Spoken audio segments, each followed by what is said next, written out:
know that it is under this government that we have led the world in terms of offshore wind, and he will also know that it is this government that is delivering investment in terms of nuclear to ensure we increase our baseload.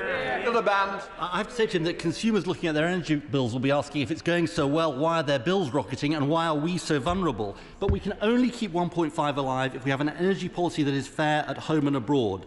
Now, many of the fossil fuel companies have made billions as a result of soaring prices, yet the government says we shouldn't tax them further because they are struggling. Isn't the truth we're only ever going to meet the Paris Agreement if we stand up to vested interests, including the oil and gas companies, and the fair and right approach is a windfall tax to help ease the real struggles, those faced by the British people?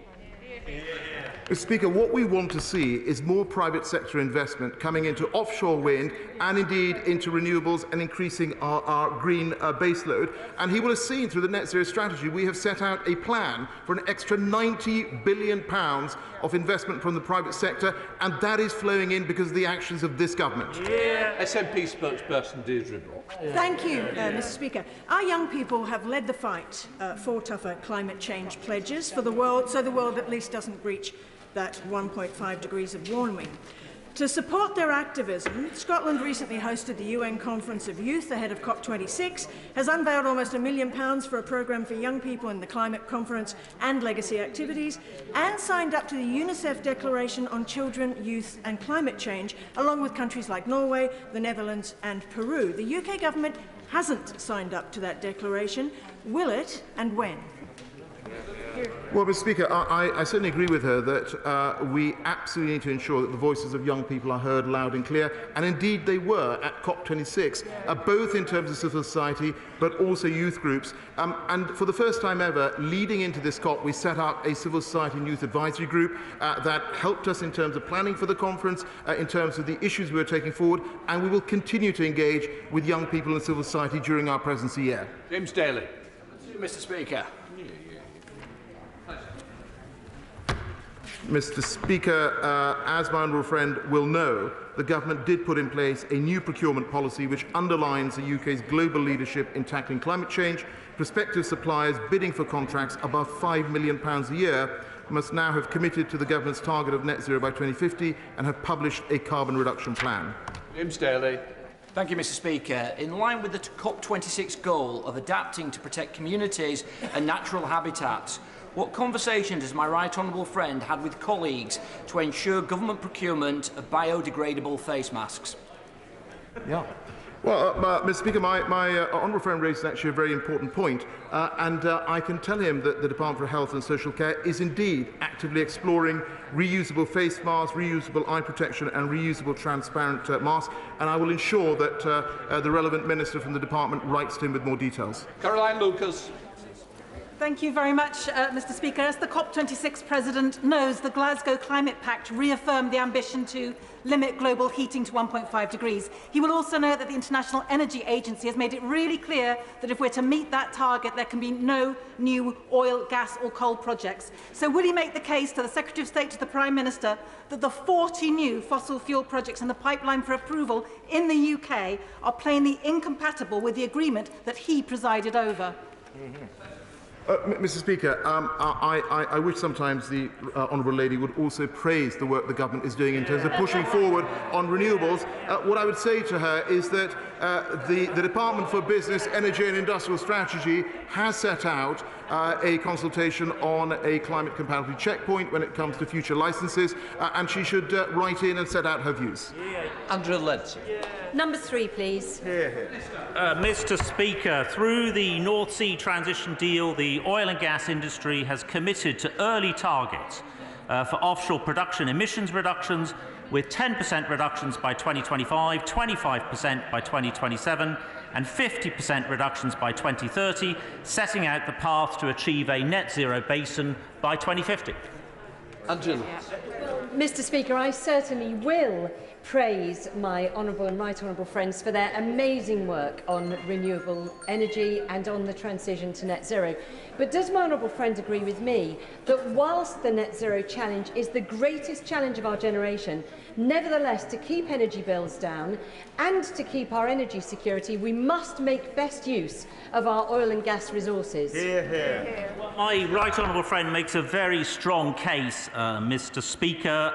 Obviously, the answer lies with renewables, but it also makes no sense for us to increase imports of volatile-priced fossil fuels which come to us with higher embedded emissions. That is exactly why we have the North Sea transition deal, not to close down the industry, but to work with the sector to make the transition to the net zero future that we all signed up to.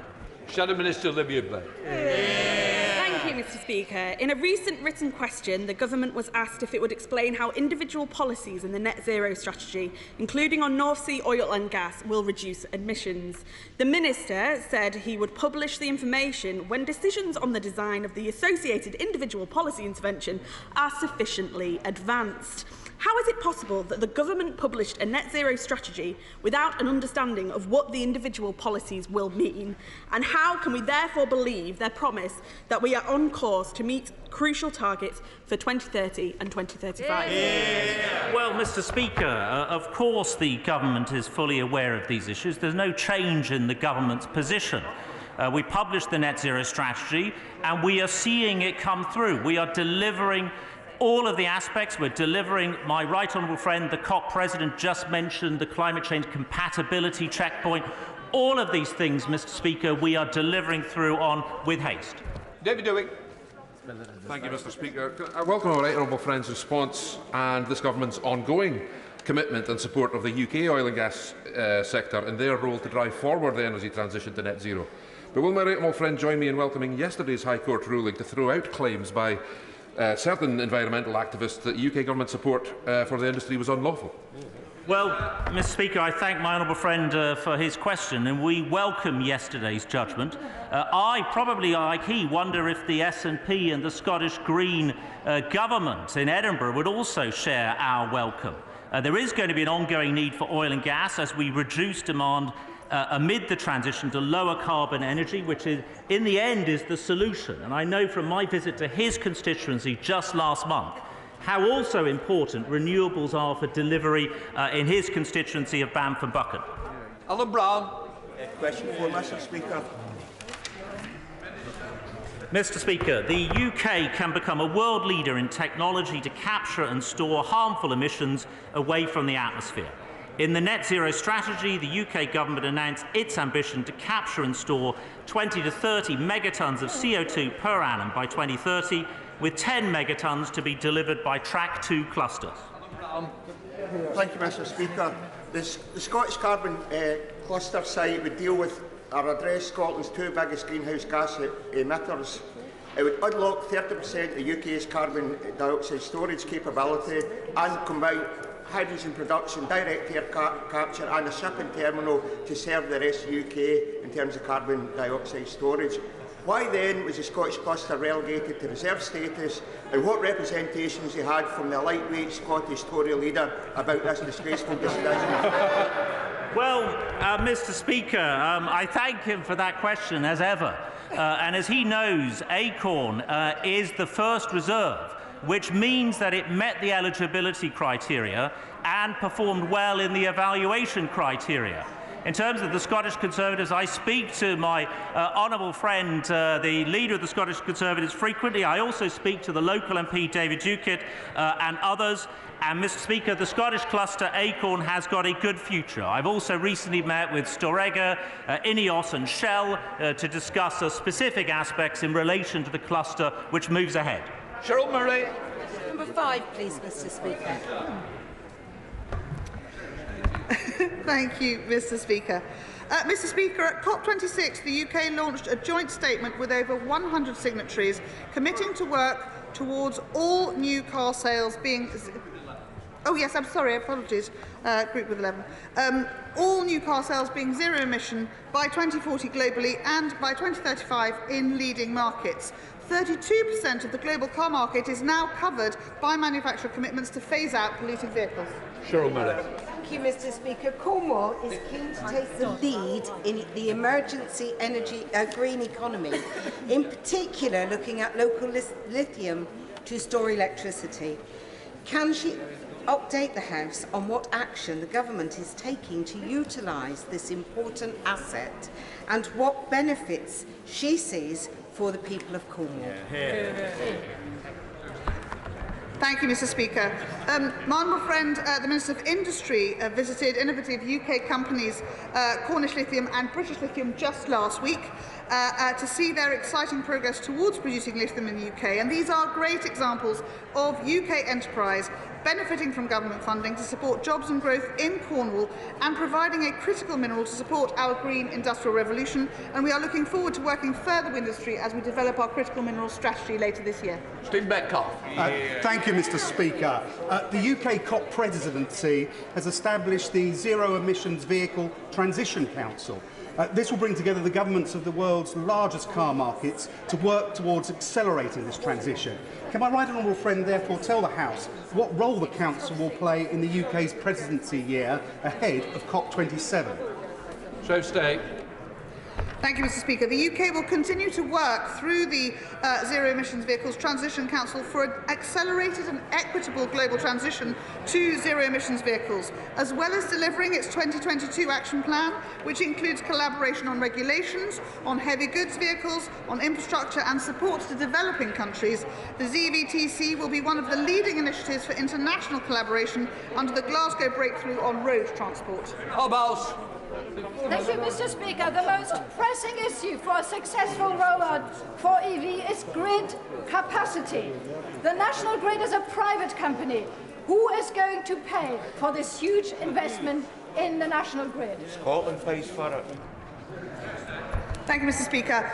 The work ongoing that the Net Zero Strategy has set forward, which my honourable friend, the Minister for Energy, continues to work on, will help build the new grids that we need. As we know, we are going to be seeing up to 4 times as much electricity required, but also our use of electricity will be through a much more distributed grid system, and that will be ongoing work in the months and years ahead. Peter Grant.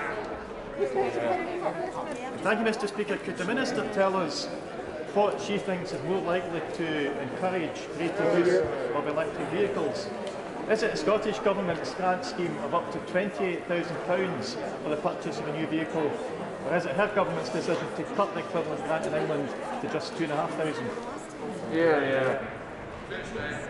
Mr. Speaker, this government is leading the way in both supporting the transition that our vehicle manufacturers are making towards zero-emissions vehicles, and indeed leading the way through the work that the COP President set out, and ensuring that all those countries across the world will be part of this zero-emissions revolution. Dr. Neil Hudson. Number 6, Mr. Speaker. Mr. Speaker, in the Glasgow Climate Pact, all parties agreed to phase down the use of coal. The first ever specific mention of coal in the UN climate decision text. The global coal to clean power transition statement gained 77 signatures from countries, subnationals and organisations, and the Powering Past Coal Alliance grew to 165 members. Dr. Neil Hudson. Thank you, Mr. Speaker. Can I congratulate the President on his achievements at COP26? I welcome that we are moving away from the use of coal, and that should include new exploration for coal, both thermal and metallurgical coal. With that in mind, does my right honourable friend agree that the UK can be a beacon to the rest of the world, and we can show a progressive environmental example by not going ahead with the proposed coal mine in West Cumbria? Mr. Speaker, as my honourable friend is aware, an independent inspector has overseen a public inquiry into the scheme. A report is now being prepared and recommendations for ministers to consider. He'll understand that it's not appropriate for me to comment at this stage. However, more generally, I would say that the UK has shown leadership on coal, not least through the significant reduction of coal use over the past decade to generate our electricity. Tim Farrell. Speaker, but the President it'd be entirely appropriate for him to comment on that and to intervene. It is a political decision to decide whether or not to go ahead with a new coal mine in Cumbria. Shouldn't he cancel it now, and shouldn't he instead invest in wind, hydro, marine and tidal energy that can be championed by Cumbrian businesses like Jilks, and invest in green jobs rather than dirty old-fashioned ones? Mr. Speaker, I thought the honourable gentleman liked independent processes, which is what's running now. Richard Bergen. Well, question number one, Mr. Speaker. Mr. Speaker, I've just concluded constructive visits to Egypt and the UAE, respective holders of COP27 and COP28. I met with a range of government ministers and businesses, and we agreed that we will work closely to ensure the lasting impact of climate negotiations and other climate commitments made in Glasgow. Richard Bergen. Thank you, Mr. Speaker. Just days after the Glasgow COP ended, Tory ministers were wining and dining with senior fossil fuel executives, including from Shell and from BP, apparently to urge them to keep on drilling for oil and gas in the North Sea.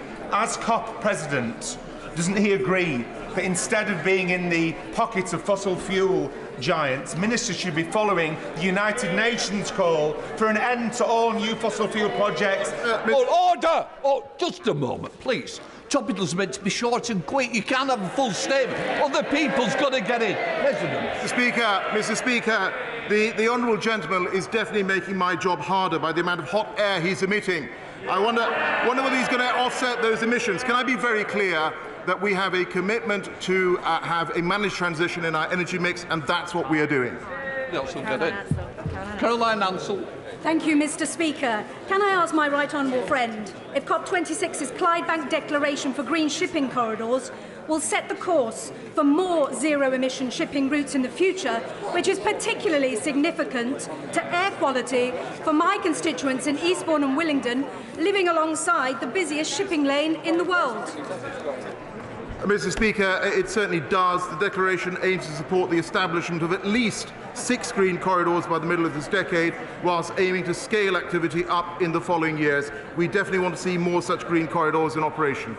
Thank you, Mr. Speaker. Surely a just transition means not leaving millions to cope with soaring energy prices as inflation hits its highest for 30 years. So why won't the government heed Labour's suggestion to protect them by introducing a one-off windfall tax on North Sea oil and gas producers who have profited from these surging prices? Well, Mr. Speaker, I'm surprised she is pursuing that line of inquiry. Labour's motion here in this chamber totally unravelled last Tuesday and was rejected comprehensively.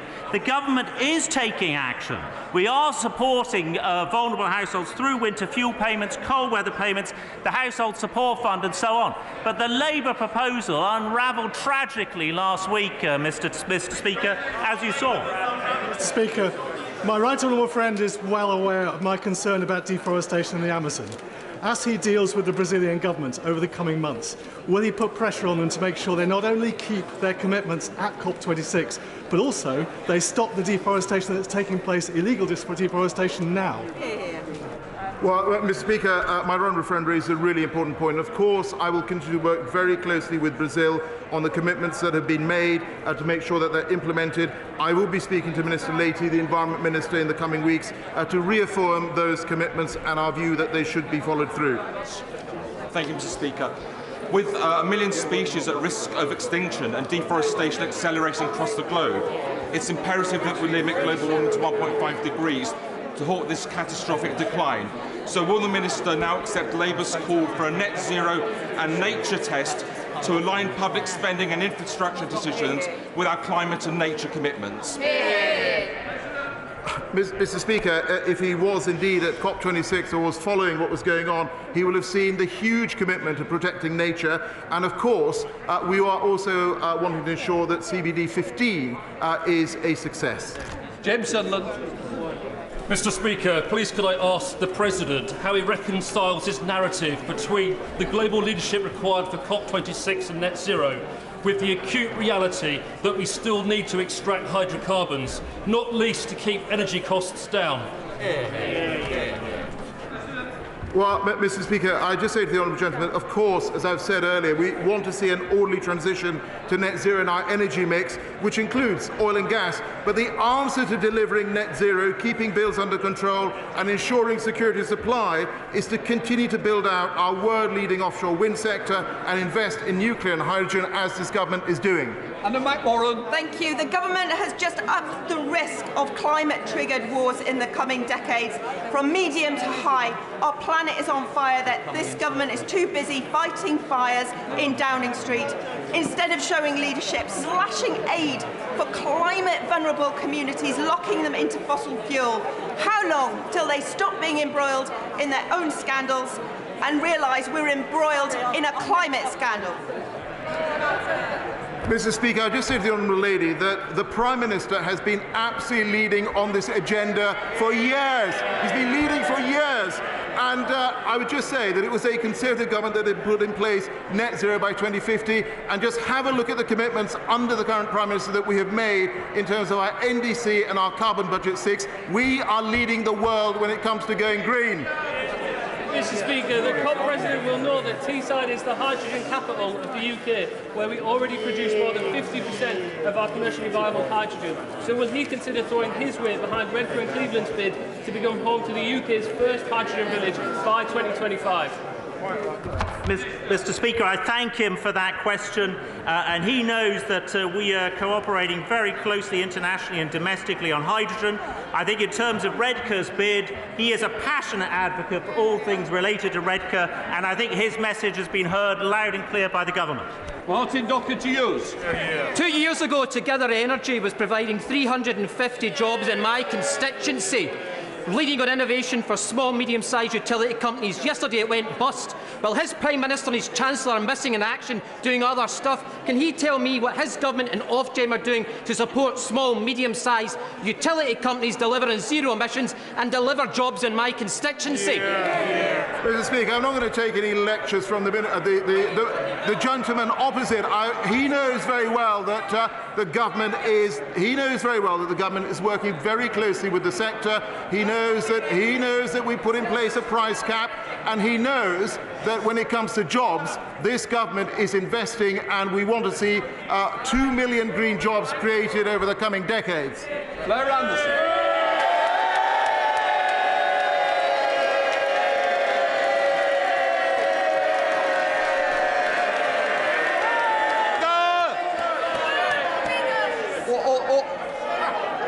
I certainly don't expect any more. For a moment, we've got one more question before PMQs. Flare up. Thank you, Mr. Speaker. If the government had not scrapped the Green Homes grant last year, it would have saved thousands of households money. When will the Minister reform and bring back the Green Homes grant? Mr. We are absolutely supporting the green transition across all sectors through the work that we're doing, and I'm sure that the Energy Minister will be delighted to speak to her on the issue she's raised. Before we come to Prime Minister's questions, I'd like to point out that the British Sign Language interpretation proceedings is available to watch on Parliament Live TV. I now come to Prime Minister's questions.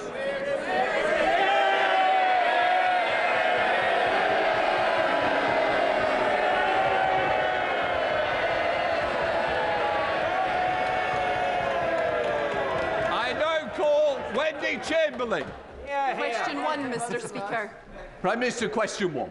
Mr. Speaker, I will shortly be updating the House on this country's fantastic progress in tackling COVID-19, including our booster programme, enabling us to ease Plan B measures and restore the ancient liberties of this country. Mr. Speaker, I know that the whole House will be delighted that Her Majesty the Queen has given permission for a special medal to be awarded to all those who deployed to Kabul.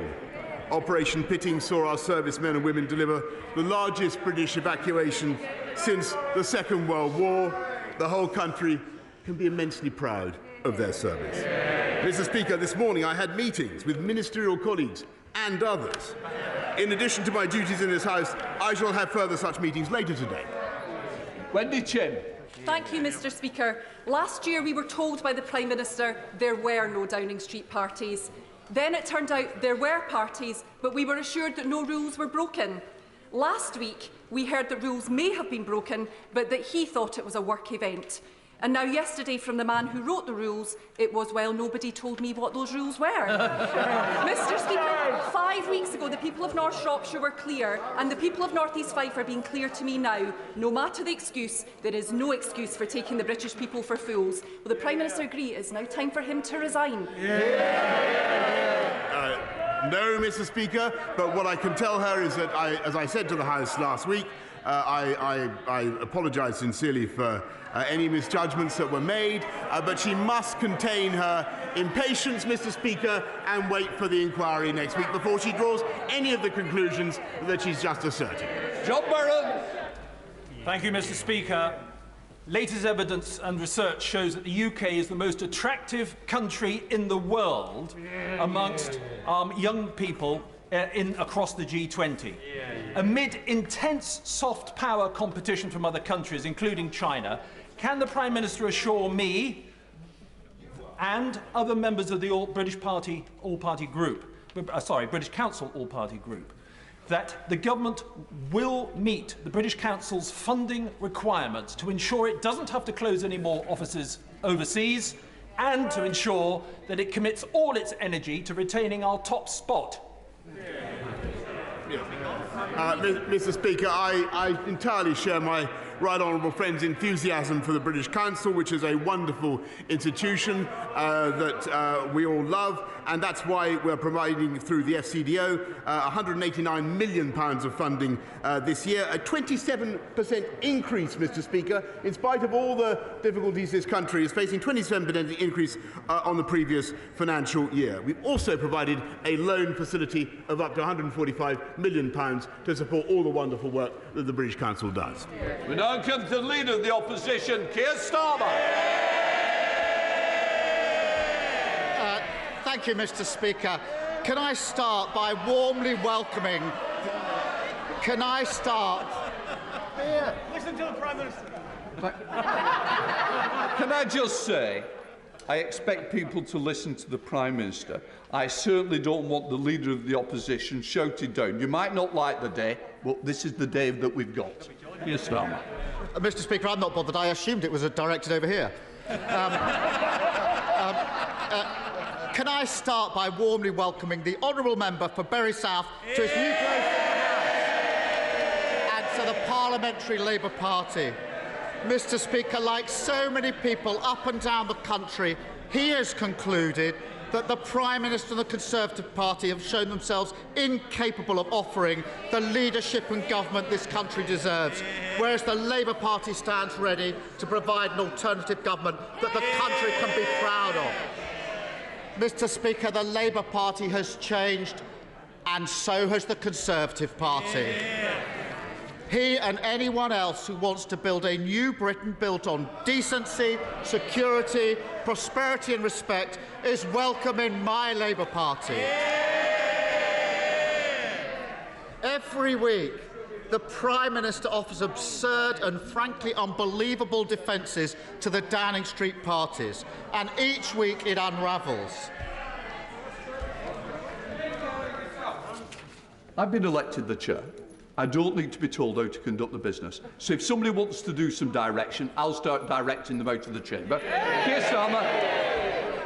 Mr Speaker, I see the very noise. I'm sure the Chief Whip has told them to bring their own booze.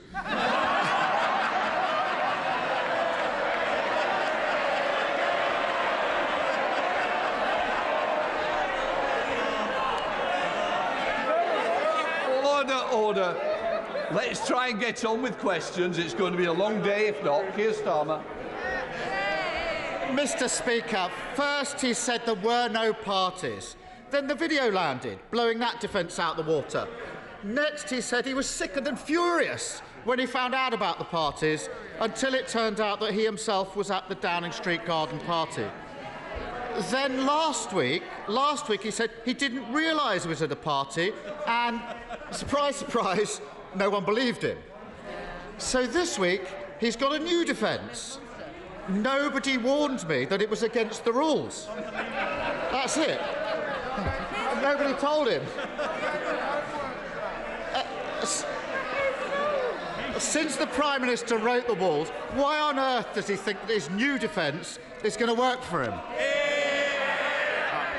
Well, thank you, Mr. Speaker. Well, he talks about the rules, and let me repeat what I said to the honourable lady across the aisle earlier on. Of course, Mr. Speaker, we must wait for the outcome of the inquiry. But I renew what I've said, Mr. Speaker. But when it comes to his view, nobody believes what you say. Can we have a little less? I want to this Prime Minister like I wanted to leader of the opposition. I want the same courtesy from both sides. Prime Minister. Yeah. Well, Mr. Speaker, if we'd listened to the right honourable gentleman about COVID restrictions, which is the substance of his question, then, Mr. Speaker, we would still be, we would have been in lockdown after July. If we listened to, if this is the truth, if we listened to the Labour front bench in the run-up to Christmas and New Year, Mr. Speaker, we would have stayed in restrictions with huge damage to the economy. And it's because of the judgments that I've taken and that we have taken in Downing Street that we now have the fastest growing economy in the G7 and GDP, Mr. Speaker, now back up above pre-pandemic levels. And as for Bury South, Mr. Speaker, as for Bury South, let me say to the right gentleman, Mr. Speaker, by all leave, may I say to the right honourable gentleman that the Conservative Party won Bury South for the first time in generations under this Prime Minister, with an agenda of uniting and levelling up and delivering for the people of Bury South. And, Mr. Speaker, we will win again in Bury South at the next election under this Prime Minister.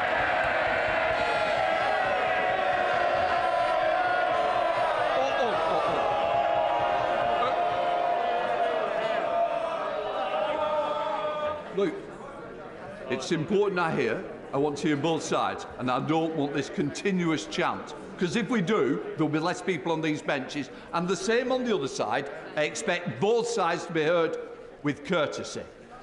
Keir Starmer. Bury South is now a Labour seat, Prime Minister. Order. Did somebody want me to apologise? No, somebody shouted apologise. I hope it wasn't aimed at me. No. And so we'll also have less from that corner. Keir Starmer. Thank you, Mr. Speaker. Not only did he write the rules, but some of his staff say they did warn him about attending the party on the 20th of May 2020. Now, I've heard the Prime Minister's very carefully crafted response to that accusation. It almost sounds like a lawyer wrote it. So I'll be equally careful with my question. When did the Prime Minister first become aware that any of his staff had concerns about the 20th of May party?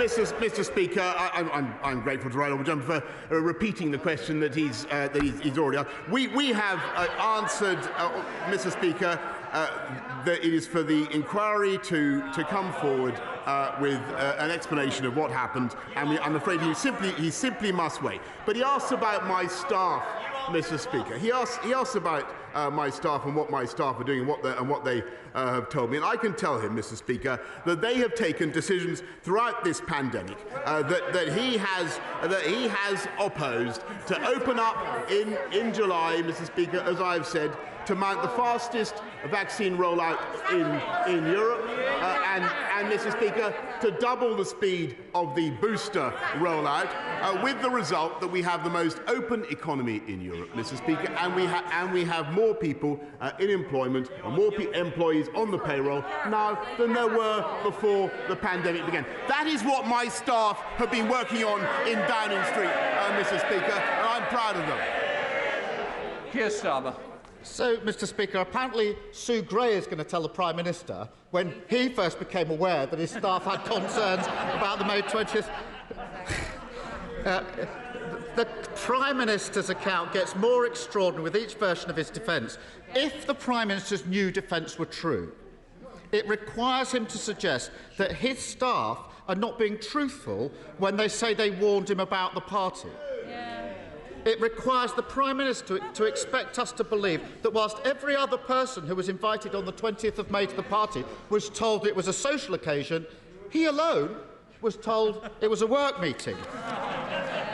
It also requires the Prime Minister to ask us to accept that as he waded through the empty bottles and platters of sandwiches, he didn't realise it was a party. Does the Prime Minister realise how ridiculous that sounds?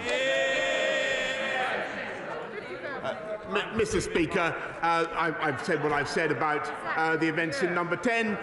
He will have to wait for the. He'll have to wait for the. And Mr. Speaker, I think he asks for further clarification. I think there are lots of people who are interested. I say this entirely in passing, Mr. Speaker. Lots of people are interested in the exact legal justification from the learned leader of the opposition for the picture of him drinking a pint of beer or a bottle of beer. Mr. Speaker, I merely perhaps he could tell the House about that in a minute, Mr. Speaker. But what I can tell the House is that throughout the pandemic, people across government have been working flat out to protect the British public with huge quantities of PPE, so we can now make 80% in this country, with the biggest and most generous furlough scheme virtually anywhere in the world, and the fastest. And by the way, Mr. Speaker, if we listened to them, we would have stayed in the European Medicines Agency, and we would never have been able to deliver the vaccine rollout at the speed that we did. Keir Starmer. Mr. Speaker, if the Prime Minister thinks the only accusation he faces that he once had a beer with a takeaway, then Operation Save Big Dog is in deeper trouble than I thought.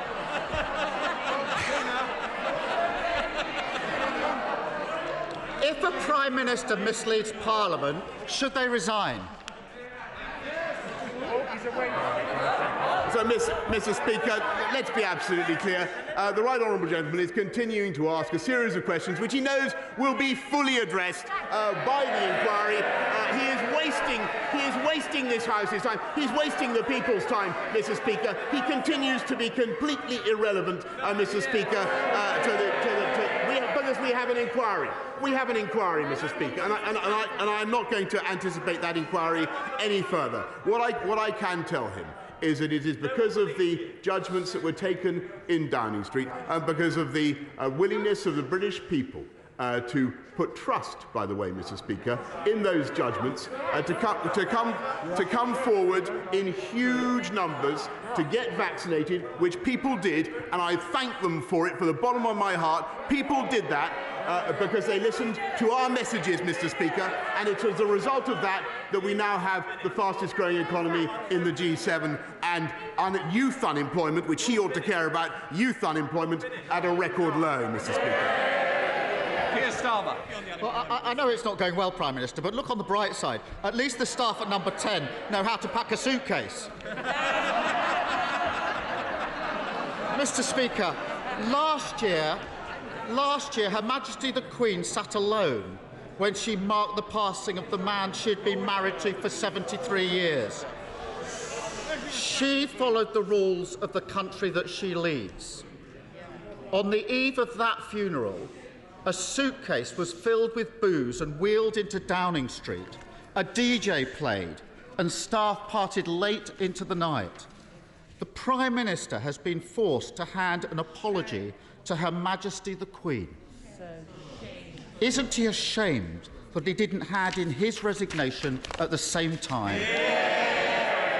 Mr. Speaker, I understand why the Right Honourable Gentleman continues to politicise issues. Sorry, Prime Minister. We normally would not, and quite rightly, mention the royal family.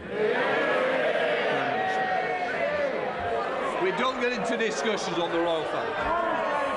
Well, in that case, Mr. Speaker, I must ask the Right Honourable Gentleman to withdraw it. I've dealt with it, Keir Starmer. Keir Starmer, are you going to?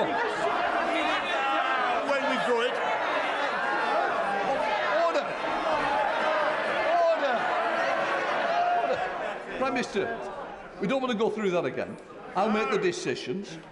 The answer is that the next question I'm going back to Keir Starmer to ask his final question. Keir Starmer. Thank you, Mr. Speaker. Whilst the Prime Minister wastes energy defending the indefensible, people's energy bills are rocketing. Labour has a plan to deal with it. Axe VAT for everyone, provide extra support for the hardest hit, and pay for it with a one-off tax on oil and gas companies. A serious plan for a serious problem. What's the government offering? Nothing. Too distracted by their own chaos to do their job. While Labour was setting out plans to heat homes, he was buying a fridge to keep the party wine chilled. While we were setting out plans to keep bills down, he was planning parties.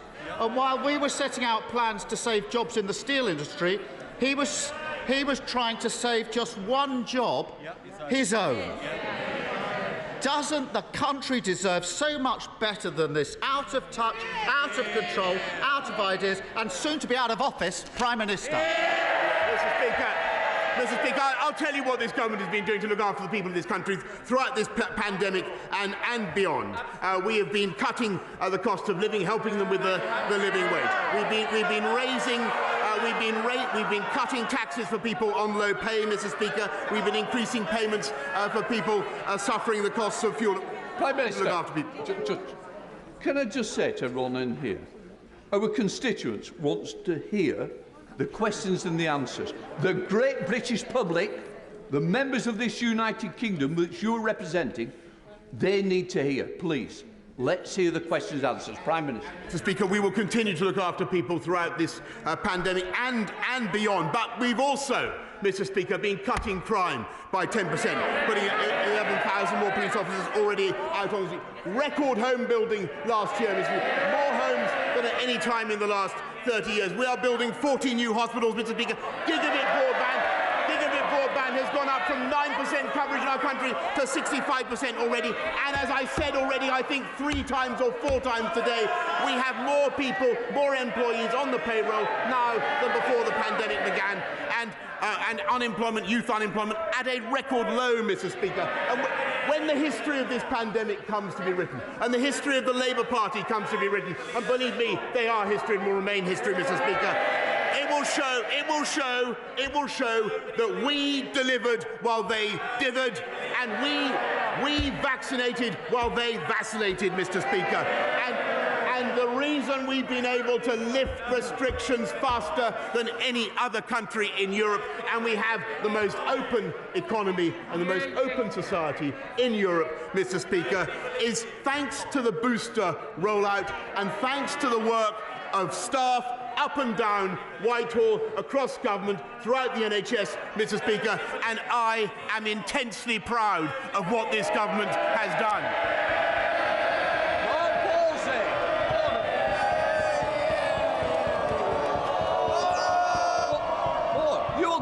If you let the questions come, Mark Palsey.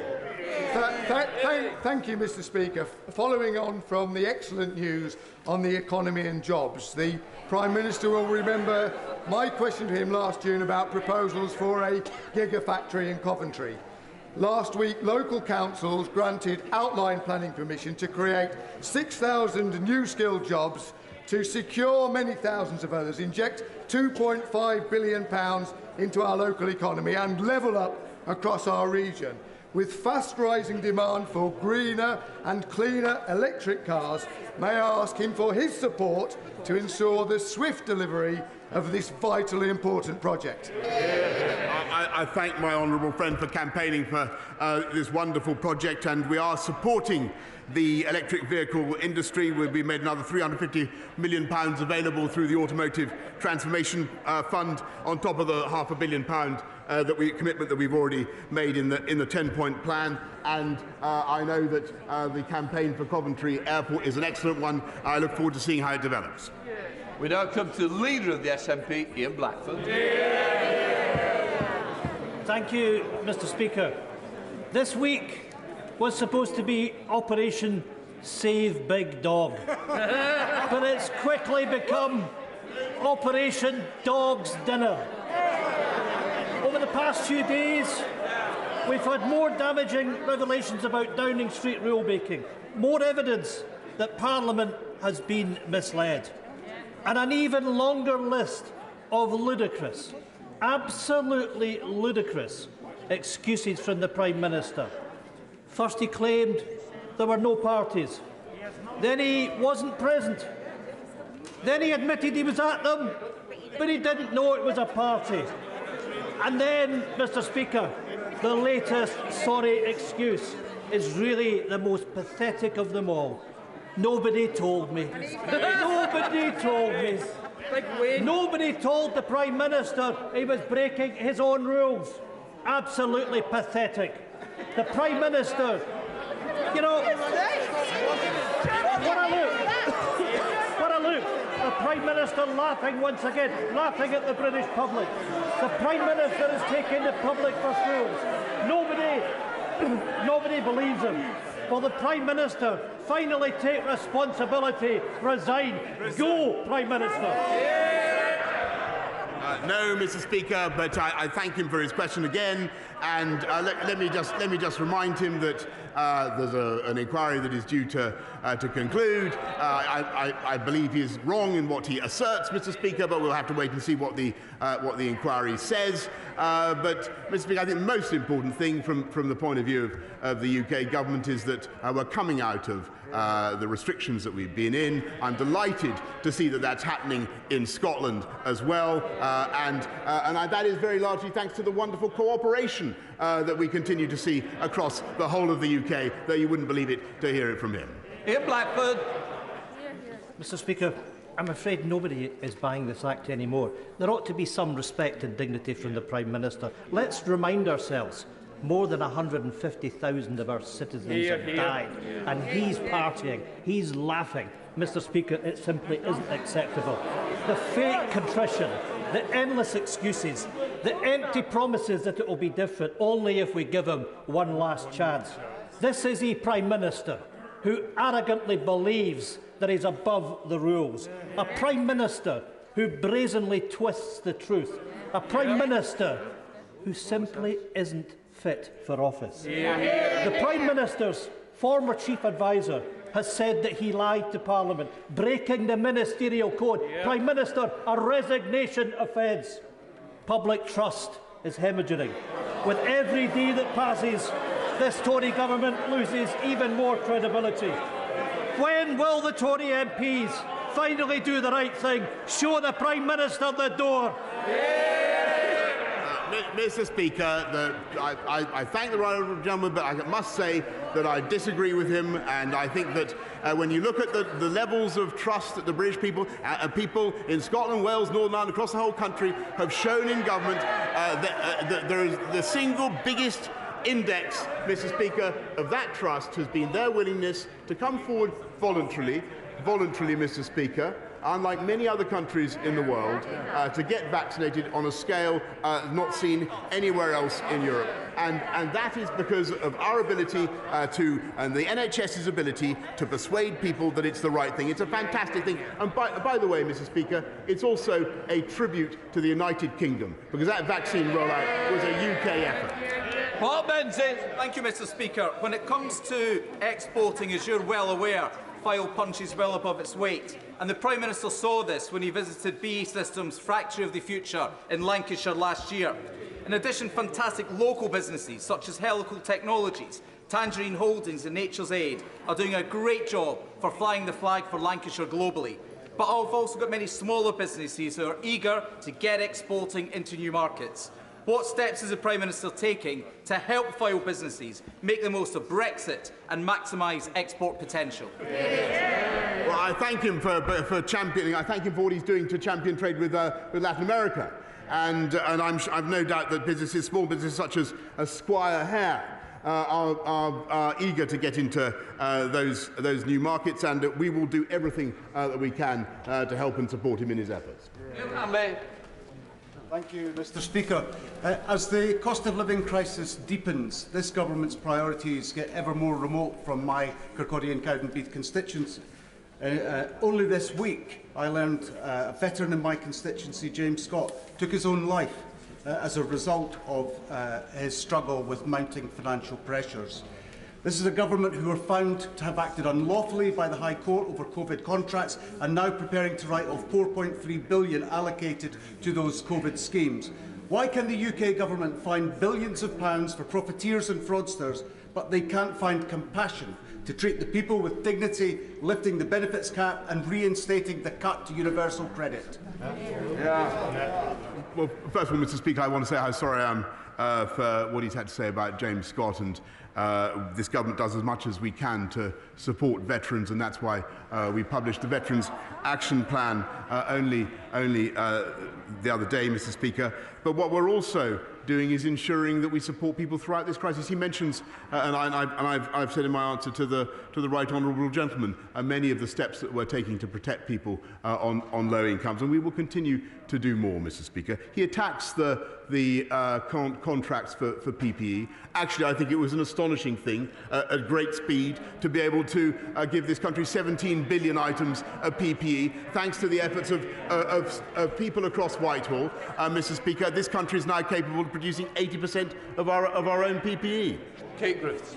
Thank you, Mr. Speaker. Shortly before Christmas, my constituent, Oliver Freckleton, was found at home having been stabbed to death on the eve of his 20th birthday.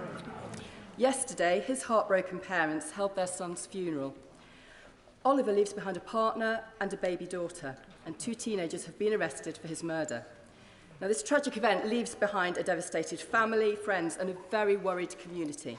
I'm grateful for the work that Staffordshire Police is undertaking to tackle violent crime in my constituency, and the extra 149 additional police officers recruited is very welcome. But does the Prime Minister agree with me that a multi-stakeholder approach is vital to tackling crimes amongst our young people? And what can the government do to support not just the police, but schools, colleges and local authorities in working to address this issue? My honourable friend, first of all, I'm very sad to hear the news of the loss of her constituent, Oliver. And like so many victims of violent crime, the answer, as is the case with so many victims, the answer is not just policing, though that is vitally important, and that's why we're investing so massively in 20,000 more police officers and supporting them with toughening the law, Mr. Speaker. But it's also, as she rightly says, important to get all the institutions of the state to work together: schools, colleges, the social services and the health service, mental health service as well. Jessica Morton. Thank you very much, Mr. Speaker. Why is it so hard for this Prime Minister to admit that he made the rules, so he should know the rules and he should follow the rules? Everyone out there knows it's as simple as that. And if he had any shred of compassion for all those out there who've suffered through this, he'd go. Mr. Speaker, I entirely understand people's feelings, and I entirely support what she says about obeying the rules when you make the rules. She's completely right. On the other hand, I do urge her to wait, as I've said to the benches opposite, to wait until next week. Paul Holt. Thank you, Mr. Speaker. The opposition have been told there's going to be an inquiry. They've visited every single question on one issue. Well, my constituents wants to get on with other things. In January 2021, the government estimated that at least 800 million will be released from the Dormant Assets Scheme extension. Does he agree with me that funding through a new community wealth fund will be a catalyst to level up the most left-behind communities, and the bill should include specific provision for a consultation on the scope, shape and nature of such a fund? Mr. Speaker, we certainly are legislating to, thank you very much, and we will be legislating to expand the Dormant Assets Scheme to include new financial assets, which would unlock an estimated £880 million. We'll be considering how to spend the English portion of that, and the Community Wealth Fund that he proposes is certainly an option, and I thank him very much. Peter Grant. Thank you, Mr. Speaker. My constituent Anne has told me a friend saw the ambulance outside the house on the night Anne's husband died. She wasn't allowed to go into the house to comfort her friend. Anne's husband went to his rest in an almost empty building, while scores of his friends stood freezing outside. Anne went home to an empty house to grieve the rest of the day alone. My constituent Susan wasn't allowed to go in the ambulance or even follow the ambulance, blue light and all, after her husband had a heart attack. Other constituents had the heartbreaking realisation they weren't allowed to go into care homes to break the news in person to their relatives that someone else in the family had died. Mr Speaker, in their words, not mine, in their words, the Prime Minister is a charlatan, a hypocrite and a liar. What will he now say to my constituents? Look, I know you're repeating what your constituents said. I want more moderate and temperate language. Prime Minister, you might just want to deal with the general question, certainly not the answer. I thank you, Mr Speaker, and I want to repeat that I understand the feelings that he has relayed to me, as I said last week, and I sympathise very deeply with the feelings, and I understand why people feel as they do. And I thank people very much for everything they have done. I recognise the enormous sacrifice that people have made. I apologise for misjudgments that may have been made in number 10 by me and anybody else, but please can I ask him to wait for the inquiry to conclude. Andrew Lower. Thank you, Mr Speaker. I recently attended a debate held by my honourable friend for West Aberdeenshire and Kincardine seeking a central London memorial for the Photographic Reconnaissance Unit, and in it I referenced my Northampton South constituent, mosquito pilot, Mr George Pritchard, who is 98 next week and is one of the last surviving members of the unit. Will the Prime Minister join my honourable friend, me and Mr Pritchard in backing this fitting and needed memorial? I thank him very much, and I will certainly do what I can to support it, though, of course, as he knows, the memorial to George Pritchard, though, as he knows, this is a matter for local authorities. What this House and what this government can certainly do is ensure that memorials are not desecrated, as they have been across this country, and make sure that we support legislation that penalises those who indulge in such desecration, Mrs. Dame Diana Johnson. Thank you, Mr Speaker. Mr Speaker, when a Prime Minister is spending his time trying to convince the great British public that he's actually stupid rather than dishonest, isn't it time that he goes now? Mr Speaker, I think that was a question for you rather than me, but I'm not. Look, I've made my point. Yeah. I think that the British public have responded to what this government has had to say in the most eloquent way possible. They have beaten COVID so far, Mr Speaker. They have helped to defeat COVID so far, Mr Speaker, with the steps they have taken by getting vaccinated and implementing Plan B, and I thank them. Just for the Prime Minister, for the record, it's not the Speaker's questions. Sir Robert Goodall. Our armed forces have earned the respect and admiration of our nation, not least during the pandemic. On Remembrance Sunday, we commemorate their sacrifices, but on Armed Forces Day, on the 25th of June, we will celebrate all that is amazing about our Army, Navy and Air Force. In a normal year, we get about 20,000 people at the event in Scarborough, but this year, we will finally host, after twice being postponed, National Armed Forces Day. Will the Prime Minister pull out all the stops on land, sea and air to make this truly an event to remember? Well, Mr Speaker, I have no doubt that Armed Forces Day will be absolutely spectacular across the country, and that Scarborough will make a terrific contribution and a notable contribution as well. Williams. Thank you, Mr Speaker. Last April, I asked the Prime Minister if he agreed with the principle that politicians shouldn't lie. He replied that he concurred with the basic principle that the honourable gentleman has just enunciated. Would he like to amend the record? No, Mr Speaker. Simon Hall. Thank you, Mr Speaker. The vast majority of people, and indeed politicians across Northern Ireland, believe that whatever the question, double jobbing is not the answer. Could I urge my right honourable friend to listen to the majority and ask him not to move the government amendment in the other place later today?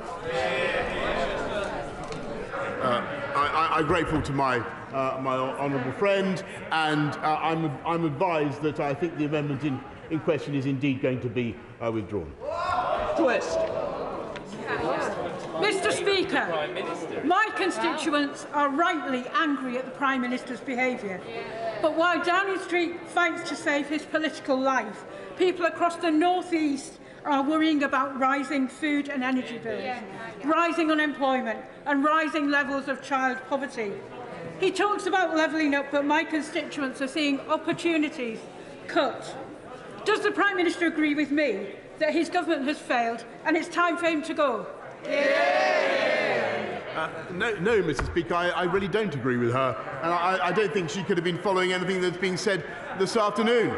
We have unemployment falling to near record lows, Mr. Speaker, and we have job vacancies. We have job vacancies at record highs, Mr. Speaker. That's what Conservative governments do. They create jobs and they get the economy moving. Davis. Thank you, Mr. Speaker. Like many on these benches, I spent weeks and months defending the Prime Minister against often angry constituents. I've reminded them of his success in delivering Brexit and on the vaccine and many other things. But I expect my leaders to shoulder the responsibility for the actions they take. Yesterday, he did the opposite of that. So I'll remind him of a quotation altogether too familiar to him of Leo Amery to Neville Chamberlain. You have sat there too long for all the good you have done. In the name of God, go.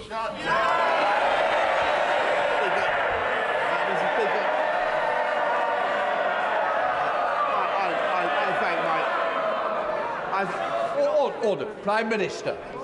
I must say to the right honourable gentleman, I don't know what he's talking about, but what I can tell him, I don't know what quotation he's alluding to that he's referring. But what I can tell him is that I think I've told this House repeatedly throughout this pandemic, I take full responsibility for everything done in this government and throughout the pandemic. Stephen Kinnock. Does the Prime Minister agree with the Leader of the House that the Leader of the Scottish Conservatives is a lightweight?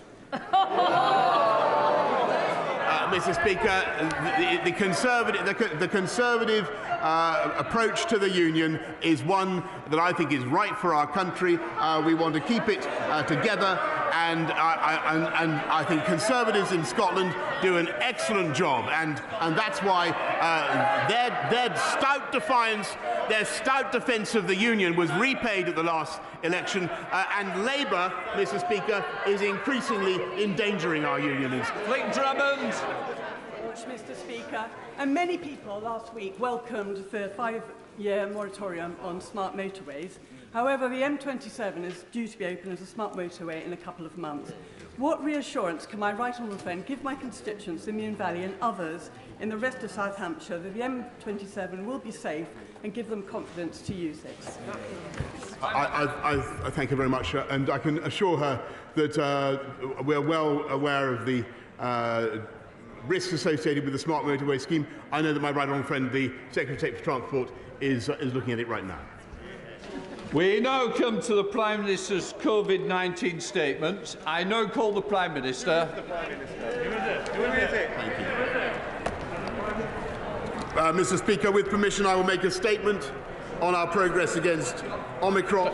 Prime Minister, just let the room clear a little bit. Order. Can we please leave quickly and quietly? What a day.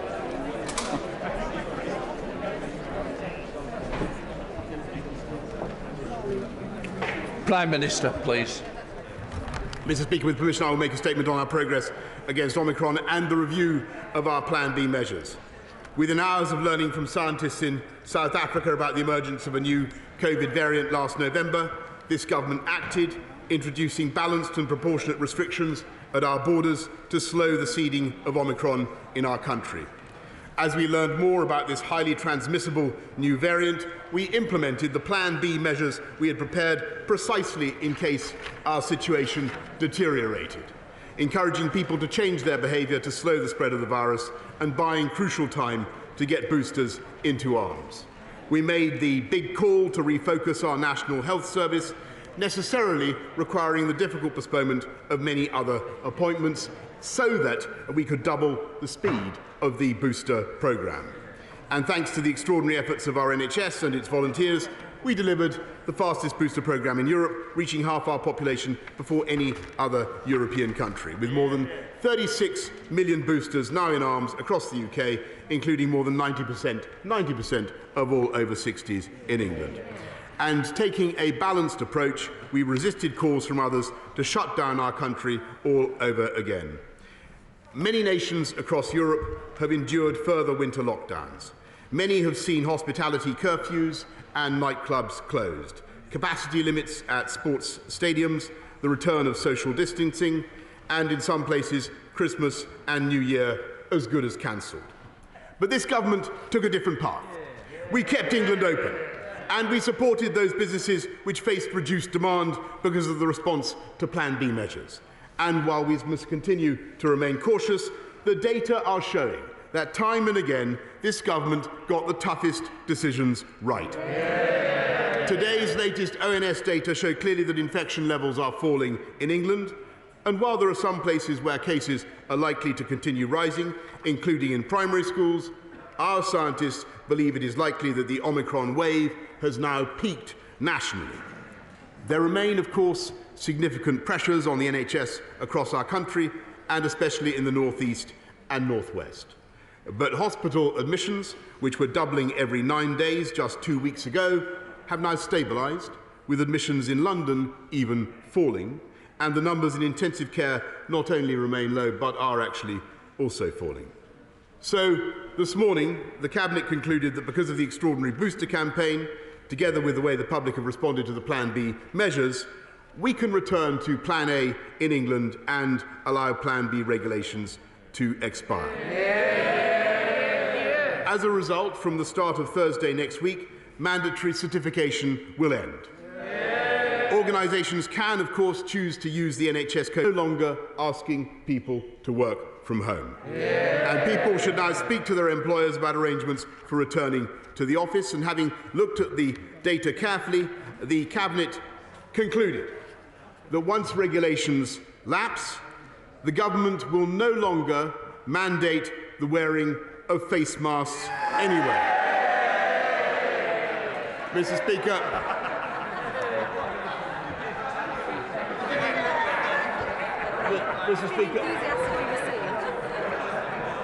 Mr. Speaker, from tomorrow we will no longer require face masks in classrooms, and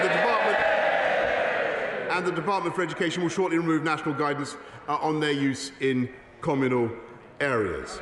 In the country at large, we will continue to suggest the use of face coverings in enclosed or crowded spaces, particularly when you come into contact with people you don't normally meet, but we will trust the judgment of the British people and no longer criminalise anyone who chooses not to wear one. The government will also ease restrictions further on visits to care homes, and my right honourable friend, the Secretary of State for Health and Social Care, will set out plans in the coming days. Mr. Speaker, as we return to Plan A, the House will know that some measures still remain, including those on self-isolation. In particular, it is still a legal requirement for those who have tested positive for COVID to self-isolate. On Monday, we reduced the isolation period to 5 full days with 2 negative tests, and there will soon come a time when we can remove the legal requirement to self-isolate altogether, just as we don't place legal obligations on people to isolate if they have flu. As COVID becomes endemic, we will need to replace legal requirements with advice and guidance, urging people with the virus to be careful and considerate of others. The self-isolation regulations expire on the 24th of March, at which point I very much expect not to renew them. Indeed, were the data to allow, I would like to seek a vote in this House to bring that date forwards. In advance of that, we will set out our long-term strategy for living with COVID-19, explaining how we hope and intend to protect our liberty and avoid restrictions in future by relying instead on medical advances, especially the vaccines, which have already saved so many lives. But to make that possible, we must all remain cautious during these last weeks of winter. When there are still over 16,000 people in hospital in England alone, the pandemic is not over. And, Mr. Speaker, make no mistake, Omicron is not a mild disease for everyone, especially if you're not vaccinated. Just look at the numbers in intensive care in other countries where vaccination rates are far lower. Indeed, from our NHS data, we know that around 90% of people in intensive care are not boosted. So I urge members across the House to do everything possible to encourage any remaining constituents who have not done so to get boosted now. And for the next few weeks, I encourage everyone across the country to continue with the behaviours that we know help to keep everybody safe. Washing hands, letting fresh air in, getting tested, self-isolating if positive, and, as I say, thinking about wearing a face covering in crowded and enclosed settings.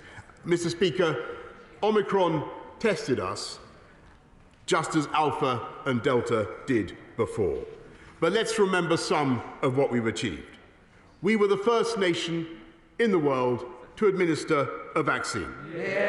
We were the fastest in Europe to roll it out, because outside the European Medicines Agency, this government made the big call to pursue our own British procurement strategy rather than opting back into the EU scheme as some people urged.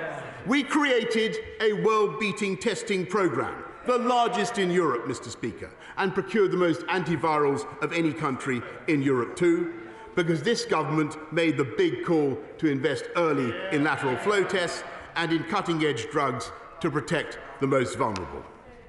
We've delivered the fastest booster campaign in Europe, and we are the first to emerge from the Omicron wave, because the government made the big call to focus on our NHS and to refocus our activity and lead that campaign to get boosted now. And that's why we've retained the most open economy and society anywhere across the European continent and the fastest growing economy in the G7. Because we made that tough decision to open up last summer when others said that we shouldn't, and to keep things open over the winter when others wanted them shut, Mr. Speaker. This week, the World Health Organization said that while the global situation remains challenging, the United Kingdom can start to see the light at the end of the tunnel. And, Mr. Speaker, this is no accident of history. Exactly. Confronted by the nation's biggest challenge since the Second World War and the worst pandemic since 1918, any government would get some things wrong, but this government got the big things right, Mr. Speaker, and I commend this statement to the House. Keir Starmer. Thank you, Mr. Speaker, and I thank the Prime Minister for advance sight of his statement. Throughout the pandemic, the British public have made enormous sacrifices to limit the spread of the virus, staying at home, social distancing, and, unlike the Prime Minister, cancelling parties. I would like to thank everybody who has followed the rules. I'd like to thank the NHS staff and volunteers who've rolled out the booster jab. The Labour Party does not want to see restrictions in place any longer than necessary. We will support the relaxation of Plan B as long as the science says that it is safe. So can the Prime Minister share the scientific evidence behind his decision and reassure the public that he's acting to protect their health, not just his job? The 438 deaths recorded yesterday are a solemn reminder that this pandemic is not over. We need to remain vigilant, learn the lessons from the government's mistakes. With new variants highly likely, we must have a robust plan to live well with COVID. So where is it? He's too distracted to do the job. And it's not just the Prime Minister who's letting us down. Where's the Health Secretary's plan to prepare for another wave of infections? Why isn't the Chancellor working with British manufacturers to shore up our domestic supplies of tests? Where is the Foreign Secretary's plan to help vaccinate the world? They're all too busy plotting their leadership campaigns to keep the public safe. While the Conservative Party tear themselves apart, jostling for position, looking inward, the Labour Party is focused on the national interest, filling their void. We have a plan that the Prime Minister doesn't. We would train and retain a reserve army of volunteer vaccinators. We will build a supply of test kits made in Britain to protect us from global shortages. We would raise statutory sick pay and make all workers eligible, keep schools open by improving ventilation, break the endless cycle of new variants by playing our part in vaccinating the world.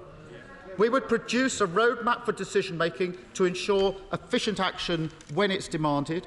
We'd stop the short-sighted sell-off of the UK's vaccine manufacturing centre, and we would never again allow our NHS and social care service to be so run down and underfunded, understaffed and overstretched as it has been over the last decade of a Tory government. Mr. Speaker, Labour has a plan to live well with COVID and secure our lives, livelihoods and liberties. Where's his? Well, Mr. Speaker, I'd be happy to share the scientific advice on which we've taken this decision, of course, and he can see it's there for everybody to consult. But he asks about our testing abilities, Mr. Speaker. We're conducting about 1.25 million tests a day. We have the biggest capability to do tests of any country in Europe. We've built, as I promised the House, Mr. Speaker, and he attacked me at the time, I said, well, we have a world-beating testing industry, a massive diagnostics facility, which we never had before. He attacks the government over the distribution of vaccines to the rest of the world. We've already done 30 million. We'll do 100 million by June, Mr. Speaker, and 2.5 billion AstraZeneca vaccines have been distributed around the world, thanks to the deal the UK government did with AstraZeneca, so that those vaccines are distributed at cost price. He talks about funding the NHS.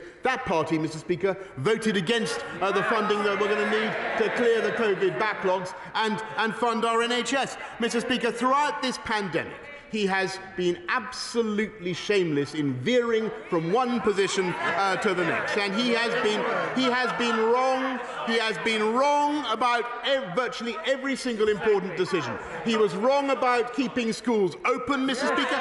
Do you remember he consistently refused to say that they were safe because of what his paymasters in the union were telling him? He was wrong about going forward from lockdown in July, on July the 19th. He said it was reckless. Do you remember, Mr. Speaker? He was totally wrong. He was wrong about, the Labour front bench were wrong about going through Christmas and New Year with Plan B, as we did. They said we needed a roadmap back to lockdown. He did. That guy did. Oh no, wait, it was Ashwin. Maybe it was you. That guy.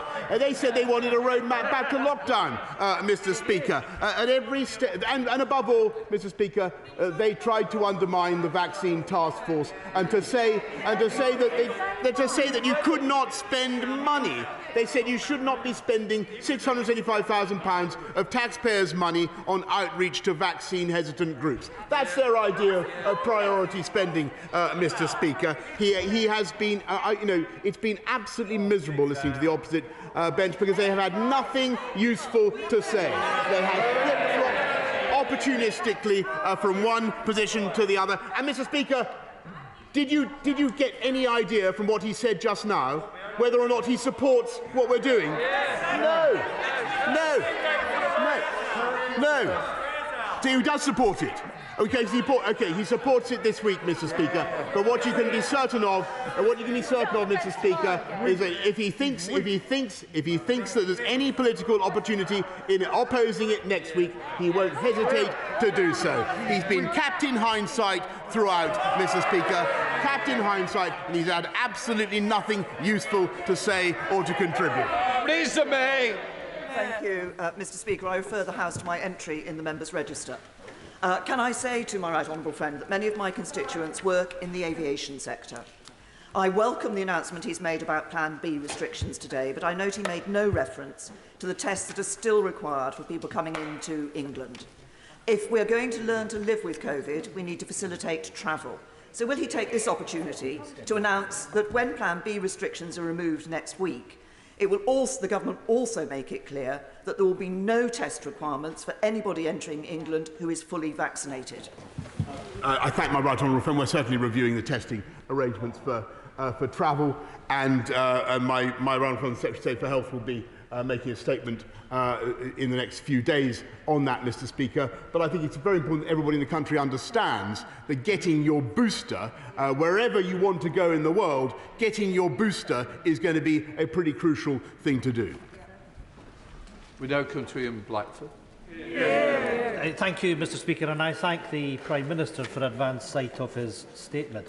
We're all grateful that the data suggests that we've turned a corner in the Omicron wave, and that the success of the vaccination programme in particular gives us cause to be hopeful in the months ahead. But though declining, the level of infection is still undoubtedly high, and the NHS remains under pressure. That is why caution is the key, rather than the PM strategy of throwing caution to the wind. Baseline measures of face coverings and indoor public places and working from home where possible, which Scotland still has in place throughout, are extremely important in the weeks ahead, as is the guidance on lateral flow test. So, will the Prime Minister guarantee, and maybe if he can come off his phone, because this is important, so will the Prime Minister guarantee that lateral flow tests will remain free as they are required, and put to bed speculation that they will be removed free at the point of need? But, Mr Speaker, while the data gives us cause to be optimistic, the real problem for the Prime Minister is that no matter what the data has said today, he had no choice but to throw caution to the wind. The pathetic and unbelievable excuses that he doesn't know his own rules have left the Prime Minister weak. The Prime Minister is unable to lead on this issue or on any other, and the public can't trust a single word that the Prime Minister says. Any shred of credibility has gone. In a global pandemic, which is what the World Health Organization is cautioning, is nowhere near over, and during which new variants are likely to emerge, it is deeply concerning that we have a Prime Minister like this at the helm, who simply is not fit to lead. And even though, thankfully, the figures give us cause to be hopeful, it's clear that the Prime Minister cannot carry on when his credibility has all gone. Prime Minister. Well, Mr Speaker, I repeat the points I made earlier on to the right honourable gentleman, and I think that the whole effort, the reason we're in the state that we are, is because of the immense cooperation there's been across the whole of the UK. He talks about testing, and of course we'll keep lateral flow tests free for as long as is necessary. But testing has been a fantastic example of union collaboration. I've seen for myself tests being being assessed in Glasgow that were coming from people in Sussex. It's been I've seen the work of the UK Armed Services helping people across the whole of the UK to move people who needed treatment to wherever. It has been a fantastic example of union collaboration. I hope he bears that in mind. Absolutely. We now come to the Chair of the Select Committee, Jeremy Hunt. Thank you, Mr Speaker. At the height of the first wave, this government had the courage to pre-order 400 million doses of vaccine without even knowing if they worked, and that has laid the foundations for us having the best vaccine programme of any large country. So I welcome today's announcement. It won't surprise the Prime Minister, though, if I draw his attention to the fact that NHS doctors and nurses are absolutely shattered. He will have seen this week that 1 in 6 doctors say that they have had near misses or harmed patients because of exhaustion.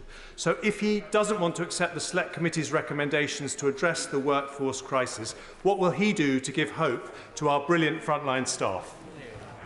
First of all, Mr Speaker, I want to, my right honourable friend has a great deal of expertise in this matter. I want to thank everybody in the NHS, all staff, frontline and all staff for what they've been doing. And I know he's right of what he says about how tired people are. They're exhausted, Mr Speaker, but they're also working heroically and doing an incredible job. And it's because there are 17,000 COVID cases that, as I said, we've got to remain cautious. In spite of what the gentleman opposite was saying, we do need to remain cautious, and we need to make sure that we continue to recruit for our amazing NHS. There are now 44,000 more healthcare professionals, Mr Speaker, than there were in 2020, and that's as a result of the recruitment by this government. Thank you, Mr Speaker. We know that the vaccine still remains one of the best defences against this virus, but over the past month we have seen a slowing in the booster vaccination rate. So can the Prime Minister update the House as to when he expects a completion date for the booster vaccination, but also can he set out a plan as to how he is going to encourage take-up of the vaccination among certain groups, particularly young people? Prime Minister. She makes an incredibly important point, and I'm grateful to her, because there is a job of work for all of us to do in reaching out to groups who and it's, at the moment, it's not actually hesitancy, it's more apathy that's the problem. It's because Omicron is seen wrongly to be a mild disease, that people are not getting the vaccine in the way that they might. And we need to break down that apathy with those groups, and we're doing everything we can to do that. The numbers are rising the whole time, but we want them to rise faster. Andrew Lutz. Thank you, Mr. Speaker. You would think that today of all days, opposition benches could be delighted for our great United Kingdom. Delighted that legal restrictions could come to an end soon. Delighted about the amazing vaccine rollout, and delighted about the strength of our economy. All a superb team effort led by my right honourable friend. But can he reassure me that in the work that looks post-fact, that he will very carefully assess the lockdown impact on people having babies, and in particular those who are separated from their partners, who are unable to take part in the birth experience with them, which is so vital for giving every baby the best start for life. Prime Minister. Can I thank my right honourable friend for what she has just said, and her point about birth partners being able to attend is unbelievably important, and I'm glad that we were able to address it in spite of some difficulties. And her Early Start for Life programme is unbelievably important, and I know that both my right honourable friend for Education and for Health are working with her to deliver it. Dave. Speaker, yesterday the Prime Minister had to accept that he was unaware of what his own COVID rules actually allowed. With millions of British people now seeing that the Prime Minister can't even grasp what his own basic rules are, he's no longer a credible person to set the rules for others during this public health crisis. Isn't it time he accepted that the House and the country can no longer trust him with the nation's health? And the best policy to beat COVID now will be for him to resign. Prime Minister. Mr. Speaker, ni hao, as we say to the right honourable gentleman. Ren Xini Heng Gao Xing. And Mr. Speaker, I don't agree with him. I want to go on and deliver on the people's priorities. This government was elected with an enormous mandate to unite and level up across our country, and that is what we're going to do. Mark Harper. Thank you very much, Mr. Speaker. I hope the Prime Minister will forgive me for not being extraordinarily grateful for the withdrawal of these measures. I and many colleagues on these benches didn't think they were necessary in December, but I do nonetheless welcome their removal. Can I draw his attention to a further policy which I think it would be helpful if he reconsidered? The government's current plan is to say to our valuable NHS staff that if they refuse to be vaccinated, they're to be sacked. And those sackings are to commence in a couple of weeks' time with no compensation. We know, and we know now, that the Secretary of State is being advised by his own officials due to the lack of protection against transmission, that this needs to be rethought. Can I urge the Prime Minister to rethink this policy? We shouldn't reward our NHS staff for all their dedication with the sack. We should allow them to continue in the valuable work that they deliver to our great country. Minister. I thank him very much, and I respect very much the points of view that he's put across consistently throughout this pandemic, and it's been very important that we've had a voice speaking up for freedom in the way that he has. But I have to think also of those who will be at the bedside of elderly and vulnerable people who are dying of nosocomially acquired COVID, and their feelings about our failure to get vaccination rates up high enough within the NHS. And it's a very, very grim problems. I'm sure he can understand, Mr. Speaker. And nobody wants to have compulsory vaccination, but since the policy was announced, rates of vaccination within the NHS have gone up notably, and that's a positive thing. We will reflect on the way ahead. We don't want to drive people out of the service, but it is a professional responsibility of everybody looking after the health of others within our NHS to get vaccinated, and I hope he agrees with that. Wayne David. Does the Prime Minister agree with me? But unlike someone who attended bring your own booze parties, the Welsh First Minister Mark Drakeford has behaved with decency and integrity throughout this entire pandemic. It's certainly been, I think the collaboration across England, Scotland, Wales, Northern Ireland has been exemplary, and I've enjoyed working with our partners and will continue to do so. Edward Tibbs. Very much, Mr. Speaker. I refer honourable members to my entry in the register. And can I thank the Prime Minister for his statement today, and particularly the decision to now remove face masks from schools. I know many children and staff, pupils and parents will be extremely pleased that is now happening. But I know he will also share my concern, and that of the Children's Commissioner, Dame Rachel de Souza, that during the pandemic we've seen many thousands of children who have become off the radar of schools, off school rolls. And particularly the most vulnerable children, this causes serious problems about their exposure to crime and exploitation. So will he look again at some of the recommendations in my review of school exclusion to try and address this, so that we can track every pupil who is of a school age? Because we should have as a basic principle knowing that every child is in school, where they're in school, and what their future is to be. Yeah, Mr. Speaker, my honourable friend is an expert in this, and he's spot on in what he says. I don't want to see excluded kids being you're locked in on a cycle of ever-growing deprivation. He's absolutely right. The best place for kids is in school. That's why we worked so hard to keep schools open and to insist that they were safe. Caroline Lucas. Thank you, Mr. Speaker. I was listening carefully to the Prime Minister's statement. I don't think he mentioned long COVID once.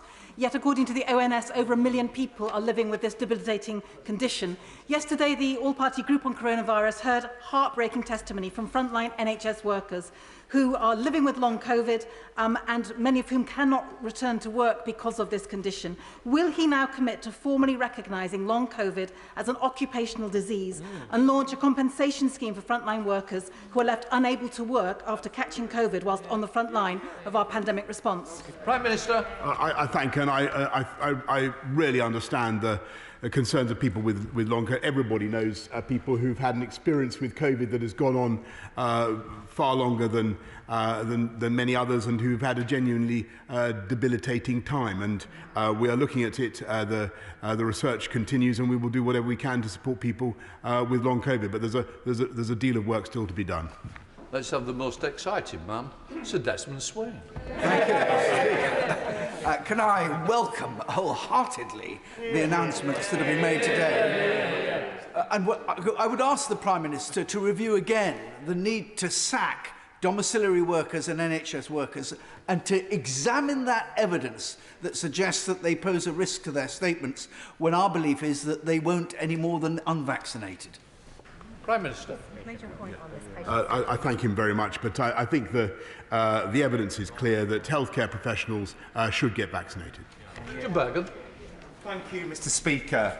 The rush to remove the requirement for masks, including on public transport, will cause people to fall ill and die unnecessarily.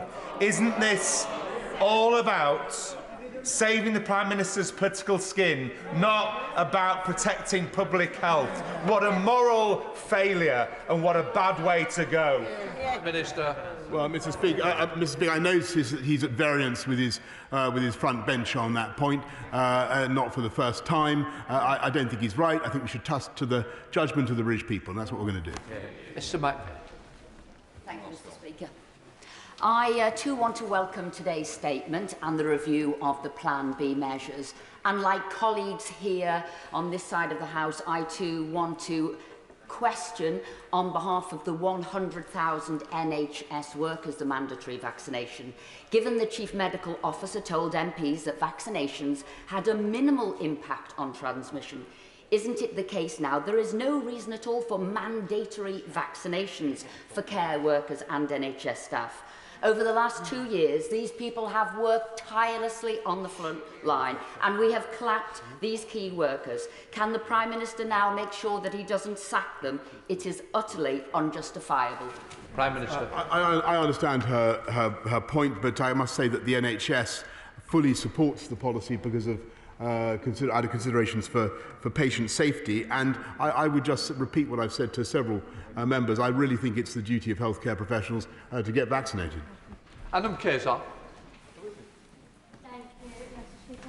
After he called for the Prime Minister's resignation over Partygate, the branch manager of the Scottish Conservatives was referred to as a lightweight by the Leader of the House.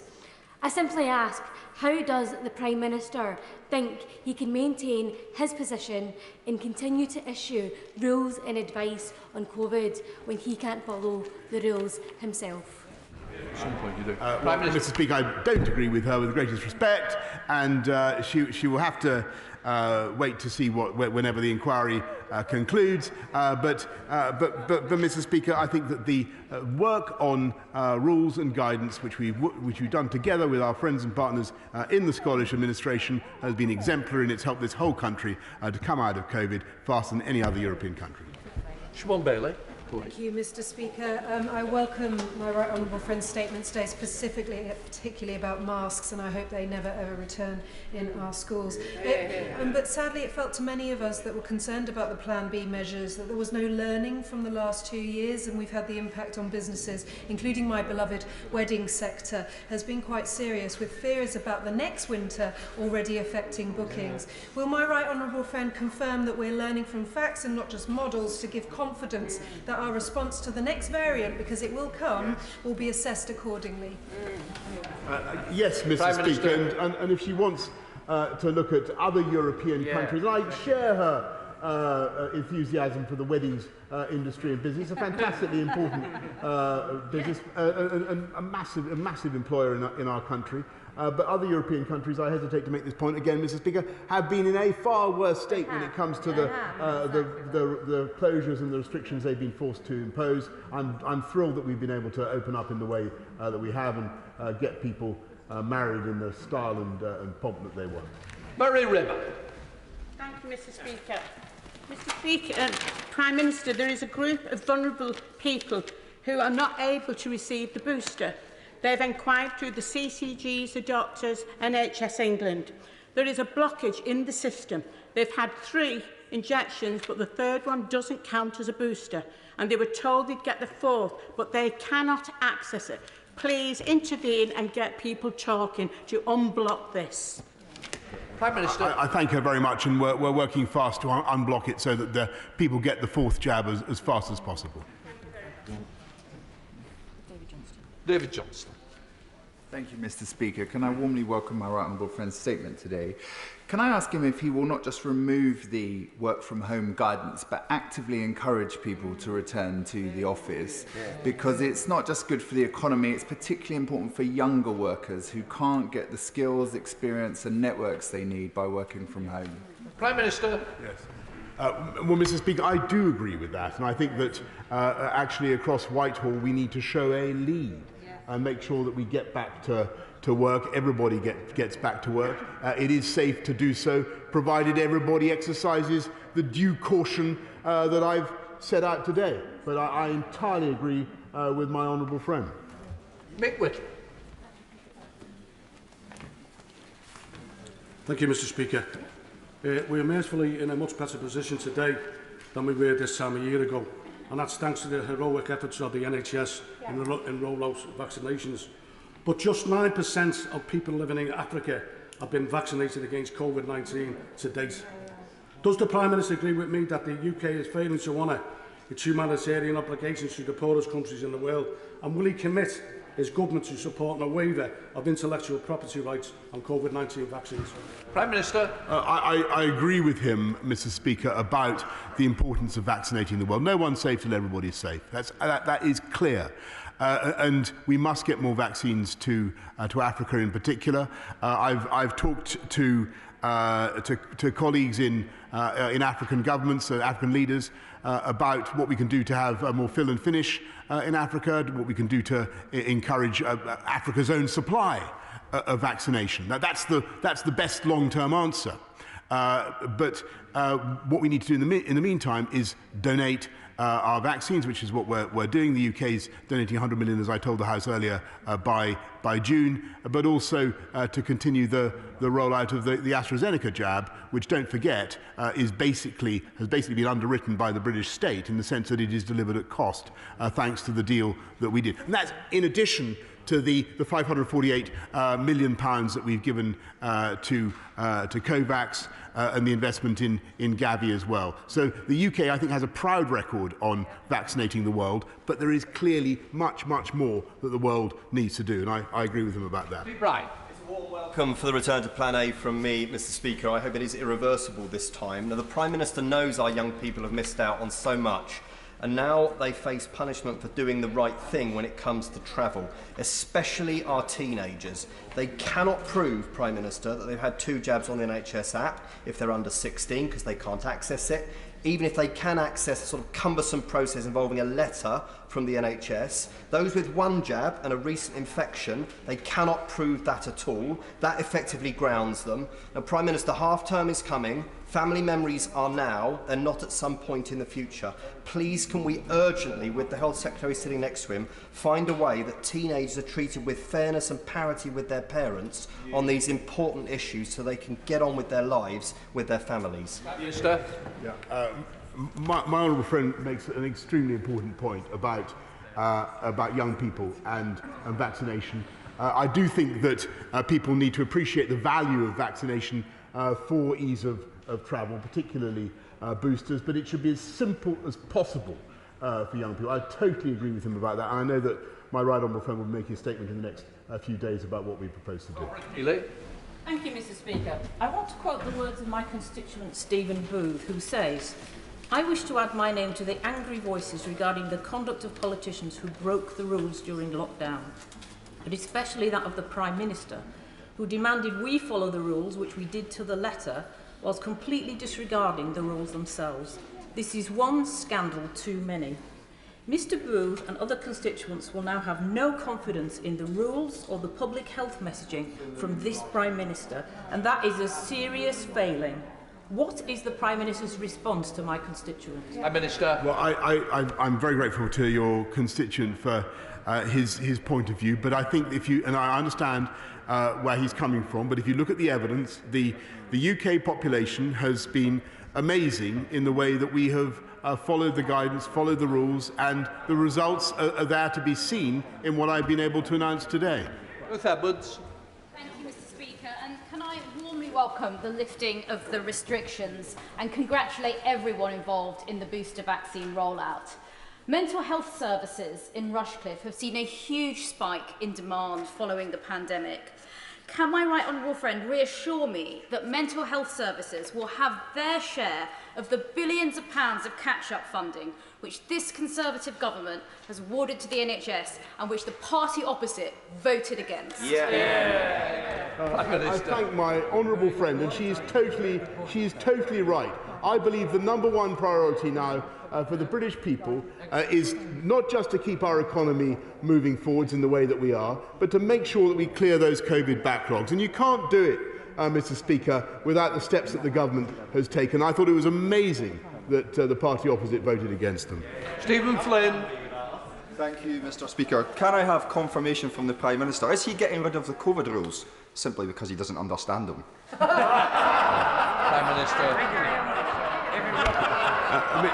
Mr. Speaker, we're able to make progress on the COVID rules and to get rid of them because of our deep understanding of the pandemic, and I thank him and I thank all our Scottish colleagues for the way they've helped to communicate what we're doing in such a way the British people across the whole of the UK has been able to move forward more or less together,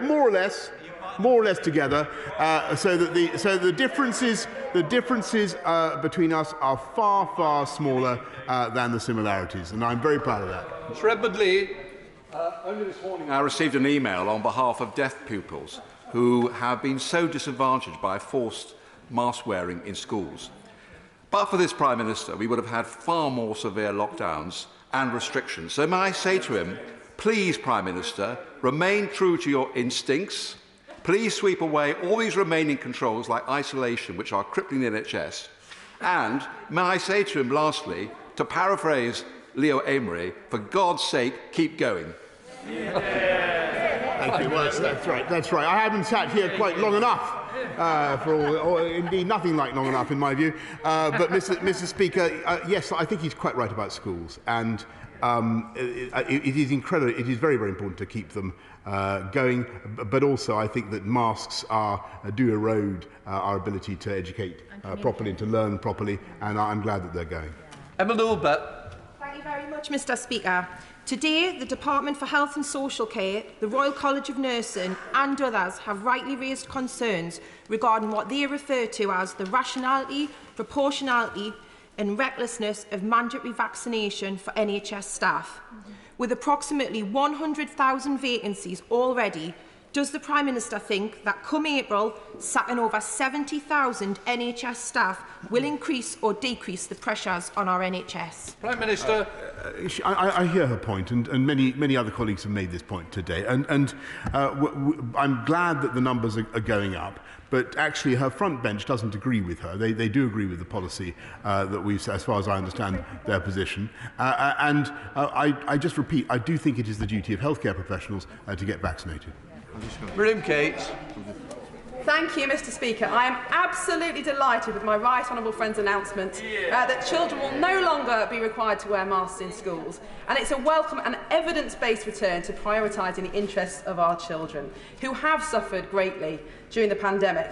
My right honourable friend knows that I haven't always been a supporter of restrictions, but does he agree with me that under a Labour government, far from being the freest country in Europe, we would have had longer, harder lockdowns and school closures, causing immeasurably more harm to the poorest, the youngest and the most vulnerable in our society? Speaker, I see the gentleman on the opposite front bench shaking his head. He was cruelly exposed last week for the way he called repeatedly for lockdown, Mr. Speaker, and that is the reality. The reality is no, Mr. Speaker. The reality is that they would have kept us in lockdown in July, and their response to Omicron was to call for a roadmap back into lockdown. And she is totally right, Mr. Speaker.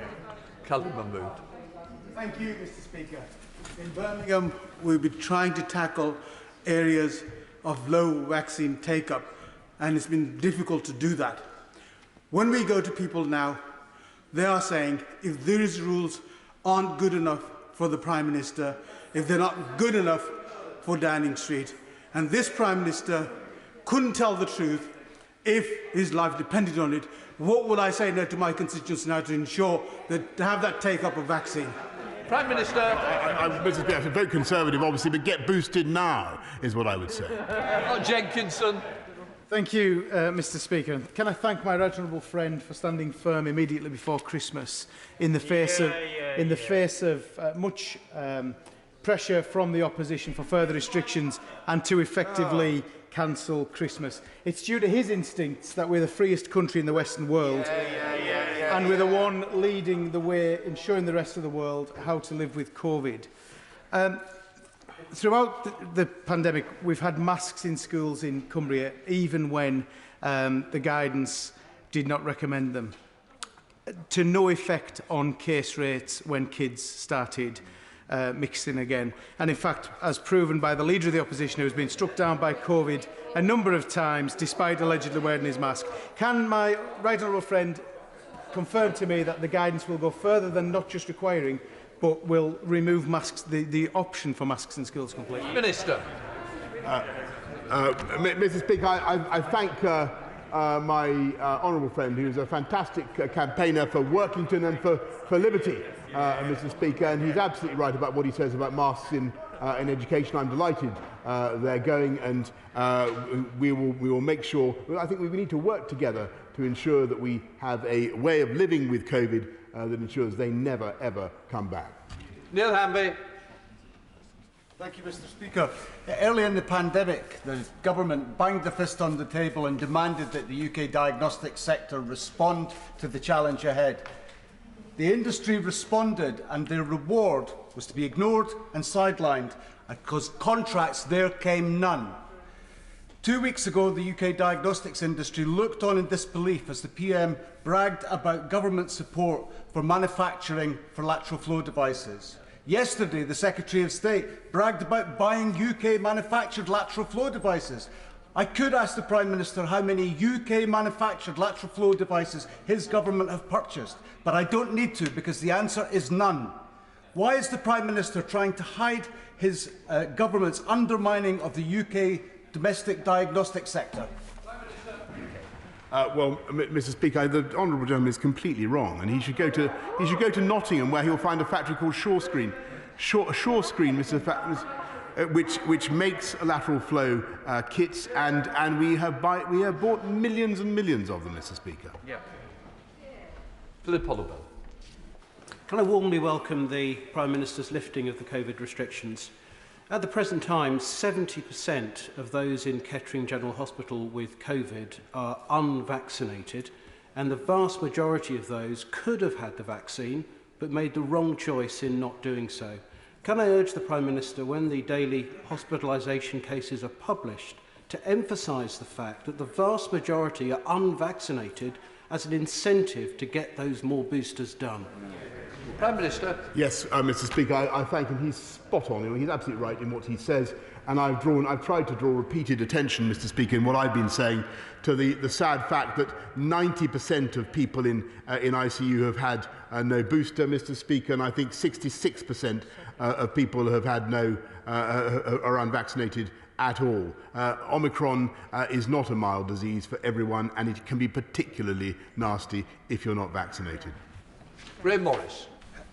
Thank you, Mr. Speaker, and I do acknowledge the enormous effort that the NHS has made, that the Prime Minister referred to the many thousands of people who've been treated. But can I also point out that the cost to 50,000 cancer patients of delayed diagnosis? His colleague, sitting alongside him, the Health Secretary, in this very chamber said, it is this government's intention to wage a war on cancer, a statement welcomed by the Catch Up with Cancer campaign. But may I respectfully remind the Prime Minister, unless this rhetoric is backed up by a plan, by new resources to address the workforce crisis, new IT networks and new equipment, then it'll just be seen as empty rhetoric. Minister. But I thank and I agree with him completely. And tackling the cancer backlog is a massive priority for the government. It's not just a question of making sure people have access to the right drugs. The delays are very largely caused by delays in diagnostics, by scans, by screens, as he knows. That's one of the biggest problems we've got. That's why since October, we've rolled out 40 community diagnostics hubs, and they'll be part of a total of 100 going forward. We want to see many more, much more rapid diagnosis to help contract those periods that people are now spending on the waiting list, Mr. Speaker. Dr. Andrew Morrison.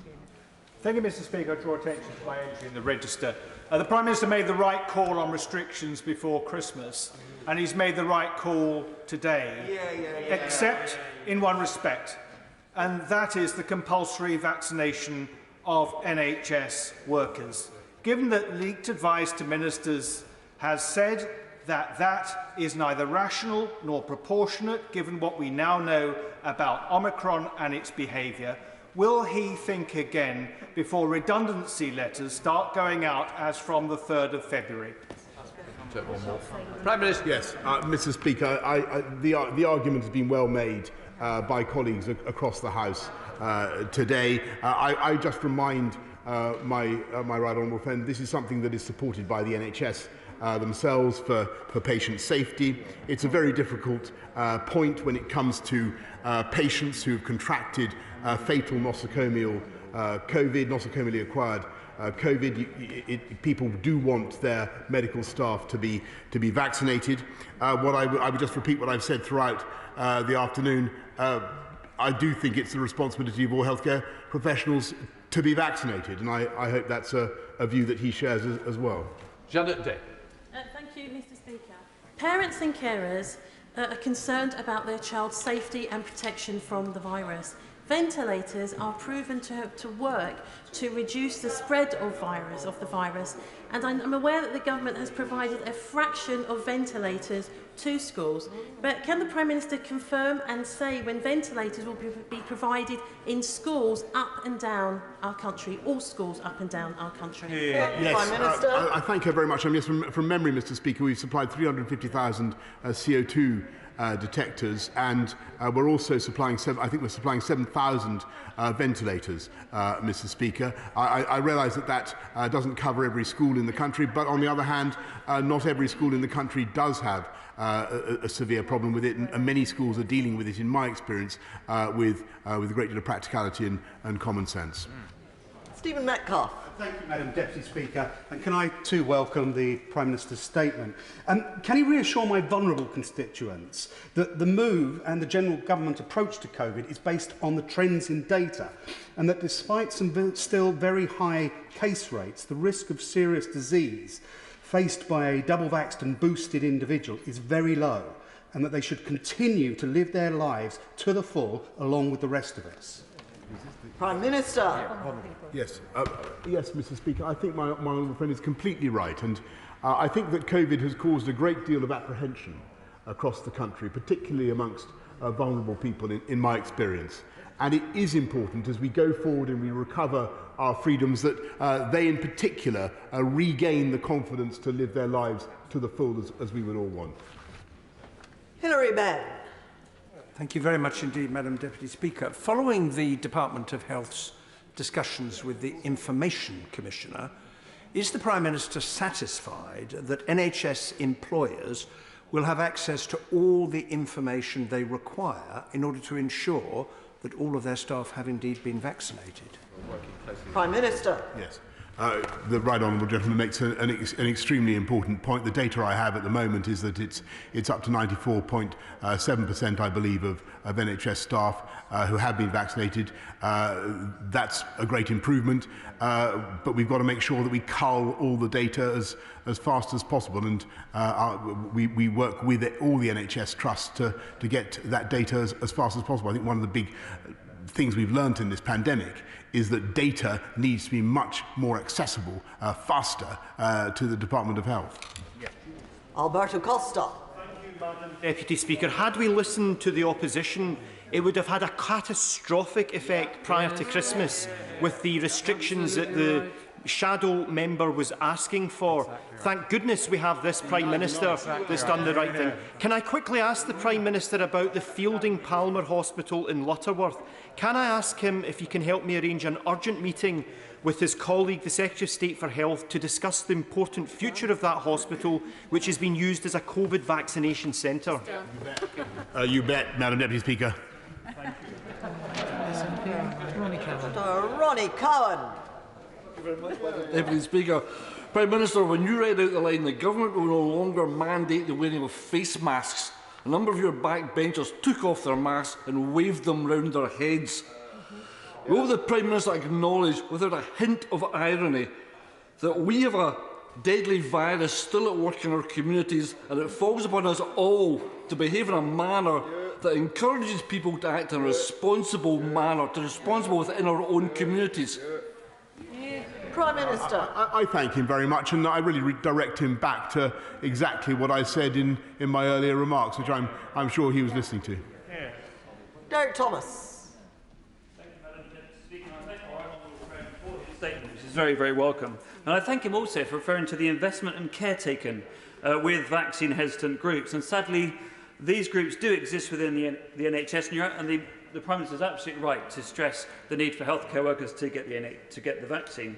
However, can I ask the Prime Minister, and I've heard what he said this afternoon, can I ask the Prime Minister to carefully consider the consequence for our NHS in each of our constituencies if we cannot convince the remaining 5% of NHS staff yet to have the vaccine? Prime Minister. Yes, Madam Deputy Speaker. The answer, and I want to reassure the House that this is a complex and very difficult issue, but it is important that we give NHS staff the strongest possible encouragement to get vaccinated. That requires a lot of work and a lot of effort, and you know, the risks of not being vaccinated are very real. Florence Eshalomi. Thank you, Madam Deputy Speaker. I also want to pay tribute to fantastic NHS staff up and down Vauxhall and many volunteers helping with the rollout of the booster jab. I speak regularly to staff at St Thomas's Hospital in my constituency, a hospital that the Prime Minister knows very well, those hard-working staff who cared for him when he was sick with this deadly virus last year. But those staff tell me that they're tired. Those staff tell me that they're stressed mentally. Those staff are burnt out. What is the Prime Minister going to do to address, one, the staffing shortages across our NHS, and two, the sheer mental health stress that our staff are facing day in, day out? Can I just echo what the Honourable Lady said about the staff at St Thomas's, to whom I obviously owe a massive personal debt. They are indeed wonderful people, and I know that they're tired now. But they've kept going, and London hospitals went through a pretty nasty wave of Omicron, and they got through it brilliantly. We've got to make sure that we continue to support them with investment, but also with more staff. And I find talking to them, that is the thing that really helps. Another pair of hands in the night to help you on the ward, it can make a huge amount of difference. So that's why it's important there are another 44,000 in the NHS this year than there were last year, in 2020 I should say. But we need to do more, and that's why I think that the 36 billion more that we're putting in over 3 years is hugely, hugely necessary. And I don't want to make a political point again, but I wish her side had voted for it. Andrew Jones. Mr. Speaker, I welcome the Prime Minister's statement today. I think he's been so right to highlight both the sacrifices made by the British people and the success of the early vaccination and booster programmes. I think this news will be particularly welcome for those desperate to see loved ones in care homes, but there is a risk for those listening to his statement today. They might think that the job is done. Will he continue to ensure the NHS focuses upon making sure as many people as possible can be vaccinated as quickly as possible, particularly amongst the harder to reach groups? Yeah. Prime Minister. My right honourable friend is very wise and completely right. And I know that many honourable members across the House and right honourable members totally share this and get this. This is not the moment when we're rolling out the bunting and saying it's all over. We're not saying that because we've got to be cautious, and we've got to continue to recognise that this is a virus that is not mild for everyone. And as he rightly says, if you're not vaccinated, its consequences can be severe. So for heaven's sake, get boosted. James Murray. Thank you, Madam Deputy Speaker. Madam Deputy Speaker, the Prime Minister spoke about the importance of the vaccination programme, but the truth is that first dose, second dose and booster jab rates in my constituency of Ealing North are significantly behind the national average. Can the Prime Minister please explain the detail of what he is doing to drive up vaccination rates in my constituency and elsewhere? He's making a very, very important point because we need to drive up not only booster take-up, but also there are lots of people who haven't even had first or second dose. But since we launched the booster drive, actually we had a beneficial effect on first and second dose take-up as well, and I think we had 2 million more in December alone. Sherilyn McCrory. Thank you, Madam Deputy Speaker. Thank you, Madam Deputy Speaker. I thank the Prime Minister for his statement today, and I'm sure it's going to be welcomed by the people across Cornwall. I'd like to put on record my thanks, sincere thanks, to the NHS and social care staff across Cornwall who've not only cared for the people of Cornwall but also family members of mine throughout this pandemic. Last night, Cornwall Council announced that we were in a critical incident for adult social care. As we know, this is multifaceted, but one of the reasons that the Cornwall hospitals have struggled this pandemic is partly because of the brilliant infection control that they've had to put in place in the hospitals, which has lowered the capacity of beds. With this announcement, can my right honourable friend and Secretary of State work at pace to give hospitals a reassurance that this can soon be lifted? Prime Minister. Yes, she is absolutely right, and that's why we gave another £300 million of funding this December. Rachel Maskell. Thank you, Madam Deputy Speaker. Now is not the time for complacency. 1,000 people have died over the last week, 438 just yesterday, but I'm also concerned about complacency in putting everything into the vaccine. Whilst I really do encourage everyone to get vaccinated, according to government's own figures, the depletion rate of the efficacy of the booster vaccine is between 40 and 50% after 10 weeks. So what happens then? What are the next steps? And is it really worth sacking NHS staff for that? Prime Minister. I totally support what she says about combating apathy. I do think that apathy is our foe now, particularly amongst people who think that it's so mild they don't need to get vaccinated. As the Honourable Gentleman was saying, people need to get their first dose and their second dose, and they need to get their booster. Jason McCartney. Thank you, Madam Deputy Speaker. I very much welcome the Prime Minister's announcement today, having backed his very cautious and calm and proportionate Plan B measures. I'd like to congratulate everybody involved in the superb vaccination rollout. Last week I had a telephone call with a constituent who is an ambassador for Blood Cancer UK, and he told me about the challenges still facing those who are immunosuppressed. Will the Prime Minister please ask the Health Secretary if he could please update the guidance and support for those with blood cancer and other conditions so that they can emerge from the Omicron wave and COVID, live with it safely and cautiously. Prime Minister. My honourable friend is completely right to draw attention to those who are living with conditions that make them particularly vulnerable. That's why it's so important that amongst all the other things that the government has done, we've invested more in antivirals per head than any other country in Europe, Madam Deputy Speaker. Deirdre Brock. Deputy Speaker. Reports are circulating that the government plans to lift all restrictions by early March because Number 10 thinks that we must all just learn to live with the virus. 438 people across the UK yesterday failed to live with the virus, Madam Deputy Speaker. How does this Prime Minister persuade their loved ones that wholesale lifting of restrictions is not premature and misguided? I must just repeat, Madam Deputy Speaker, that's not what I said in my statement, but I do think this is a balanced and proportionate approach, and I noticed that measures are also being lifted in Scotland, and I think that is appropriate. Mike Wood. Thank you, Madam Deputy Speaker. Many people were sceptical that the sunset clauses would ever be triggered, and so I congratulate the Prime Minister on responding to the clear evidence by bringing Plan B to an end. But as COVID will be with us for a long time to come, will he ensure that regional Nightingale hospitals maintain the surge capacity necessary to deal with any future variants, so they don't put unsustainable pressures on our NHS and we don't have to see the kind of restrictions we have over the past 2 years? Prime Minister. I thank my honourable. He's completely right. We need to learn the lessons of the last two years. We need to make sure that if we are, heaven forbid, attacked by another variant, a more lethal variant than Omicron, that we have different ways of dealing with it, and that we have the resilience built in to the NHS and into the way we handle it, Madam Deputy Speaker. And my right honourable friend, the Secretary of State for Health, will be setting out our plans for how to live with COVID, irrespective of what kind of variants we encounter. Daisy Cooper. Thank you, Madam Deputy Speaker. I was very concerned earlier today to hear the Prime Minister repeat an incorrect claim. He said that the UK was only able to roll out approve the vaccines because we had left the European Medicines Agency.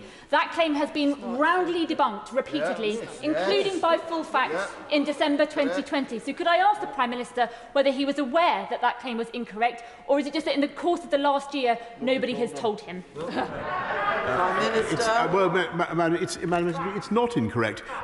We were the first. We were the first. Well, we were the first country in the world to license a vaccine. I mean, what? That's a fact. That's a fact. Is she going to deny it? It's true. Danny Kruger. Thank you, Madam Deputy Speaker. I want to make an appeal across the House to both front benches. We voted for the compulsory vaccination of NHS staff on the basis of the argument that it significantly reduces transmission. It now appears that that evidence is changing. I note the very careful words the Prime Minister used to my honourable friend, the member for Forest of Dean, when he said that he would reflect on this policy. I hope that both frontbenchers might reflect on it and consider the advice of the Royal College of Nursing that we should at least delay the implementation of this policy until the evidence is clearer. Prime Minister. Well, I'm grateful. I repeat my very careful words to my honourable friend for the Forest of Dean, but I also repeat that what I think is common ground, that it is the responsibility of every healthcare professional to get vaccinated. Jim Shannon. Thank you, Madam Deputy Speaker. Can I also thank the Prime Minister for his statement today? And as we all know, it is thanks to the sterling and courageous efforts of our NHS staff and many dedicated volunteers that government was able to deliver some 36 million booster vaccines across the whole of this great nation, the United Kingdom of Great Britain and Northern Ireland. As restrictions ease, what additional monies are going to be provided for the Northern Ireland Executive by way of COVID recovery funding for our businesses who have suffered due to the ongoing restrictions? Thanks very much. I thank him, and I'm very proud of all the work that we've done together with authorities in Northern Ireland to ensure we look after business, the furlough scheme, all the loans that we've made available, but also to make sure that we continue to support Northern Ireland economy as we come through the pandemic and beyond. Scott Benton. Thank you, Madam Deputy Speaker. Last summer, the government's decision to remove all COVID restrictions and to reopen society was proved correct, and the decision to resist all calls for further restrictions before Christmas, craved for by the opposition, has again been proved correct. Does the Prime Minister agree that whilst those on the opposition benches dither, delay and opine in hindsight, on COVID, this government gets the big calls right? Prime Minister. Yes, I thank him for that excellent summary of what I was trying to say in my response to the gentleman opposite. I mean, you know, it would have been a great thing, would have been a fine thing throughout this pandemic to have had useful advice and cooperation from the opposition. We didn't get it, but I think we've taken the right decisions on the whole, and we've got the big calls right. Dave Duggan. Thanks, Madam Deputy Speaker. I'd like to take this opportunity to thank staff at NHS Tayside, but also the Angus Health and Social Care Partnership for the tremendous work that they've done. But if you look at the COVID heat map as of the 18th of January across the United Kingdom, of the 4 categories, almost all of England is in the top 2 infections per 100,000, whereas all of Wales and all of Scotland is in the bottom 2. So why is now the time to reduce control measures in England? Is it on the basis of public health advice? Or is the Prime Minister having to kowtow to the febrile ambitions of his backbenchers on whom his future now depends? Prime Minister. Well, really, Madam Deputy Speaker, that's a complete travesty. You look at the numbers. I think even the front bench opposite, I think, have accepted. They are going down in all age groups across the country.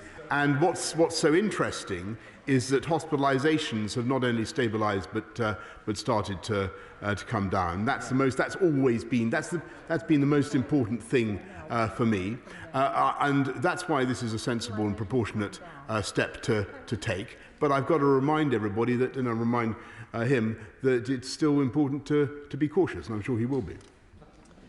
Ian Lavery. Thank you, Madam Deputy Speaker. You know, before the Prime Minister becomes overly euphoric about COVID, I think the Prime Minister might just do well to remember that as 150,000 plus people died in this country as a result of COVID. And, of course, yesterday 438 people died as a result of COVID. In my constituency on December the 9th, Prime Minister, when you introduced Plan B, the rate per 100,000 was 412.6. Today, when you've withdrawn the restrictions, the rate is 1,517.5.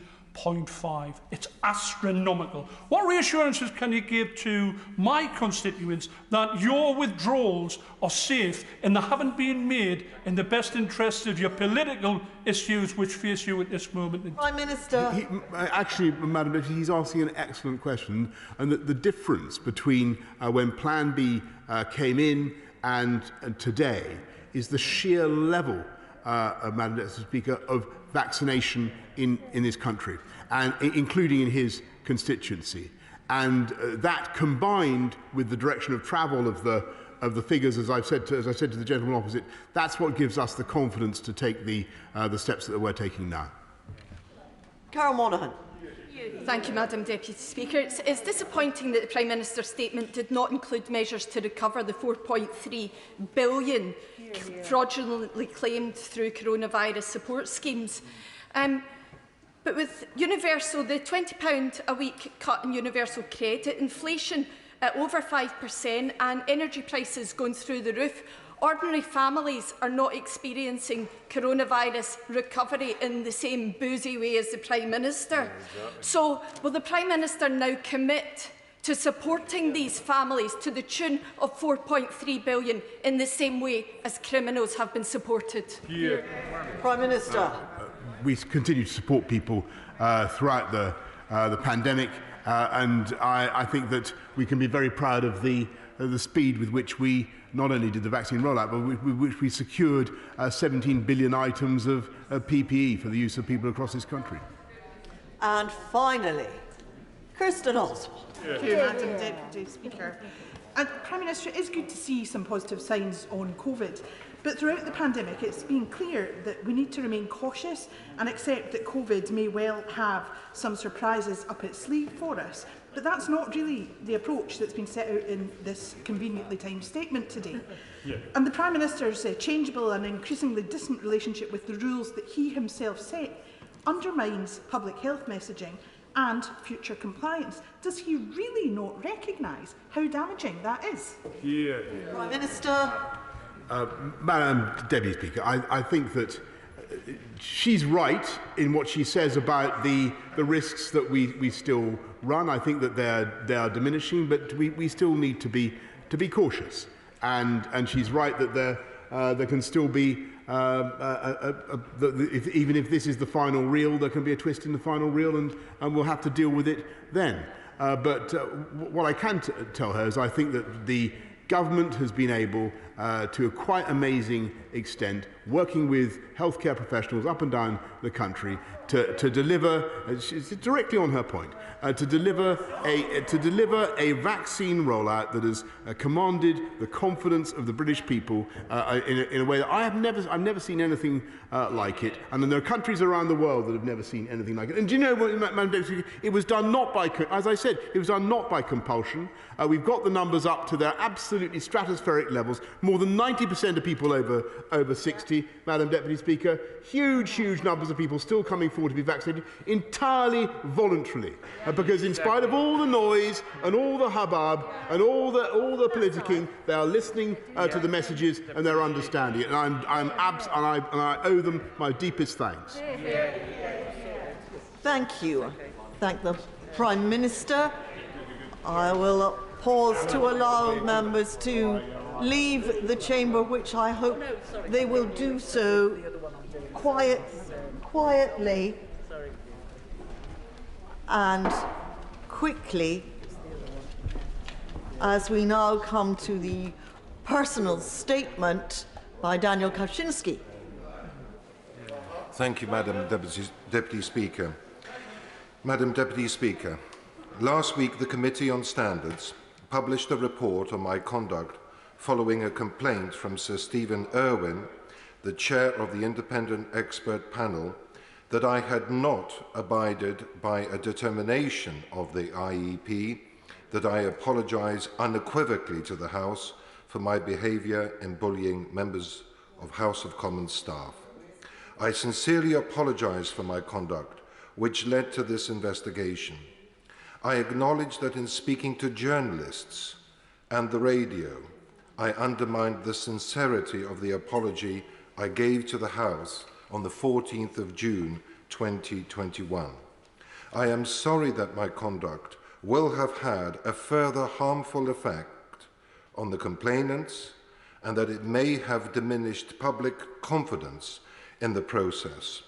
I will be sending a written apology to the Parliamentary Commissioner for Standards, the chair of the independent expert panel, and the original complainants.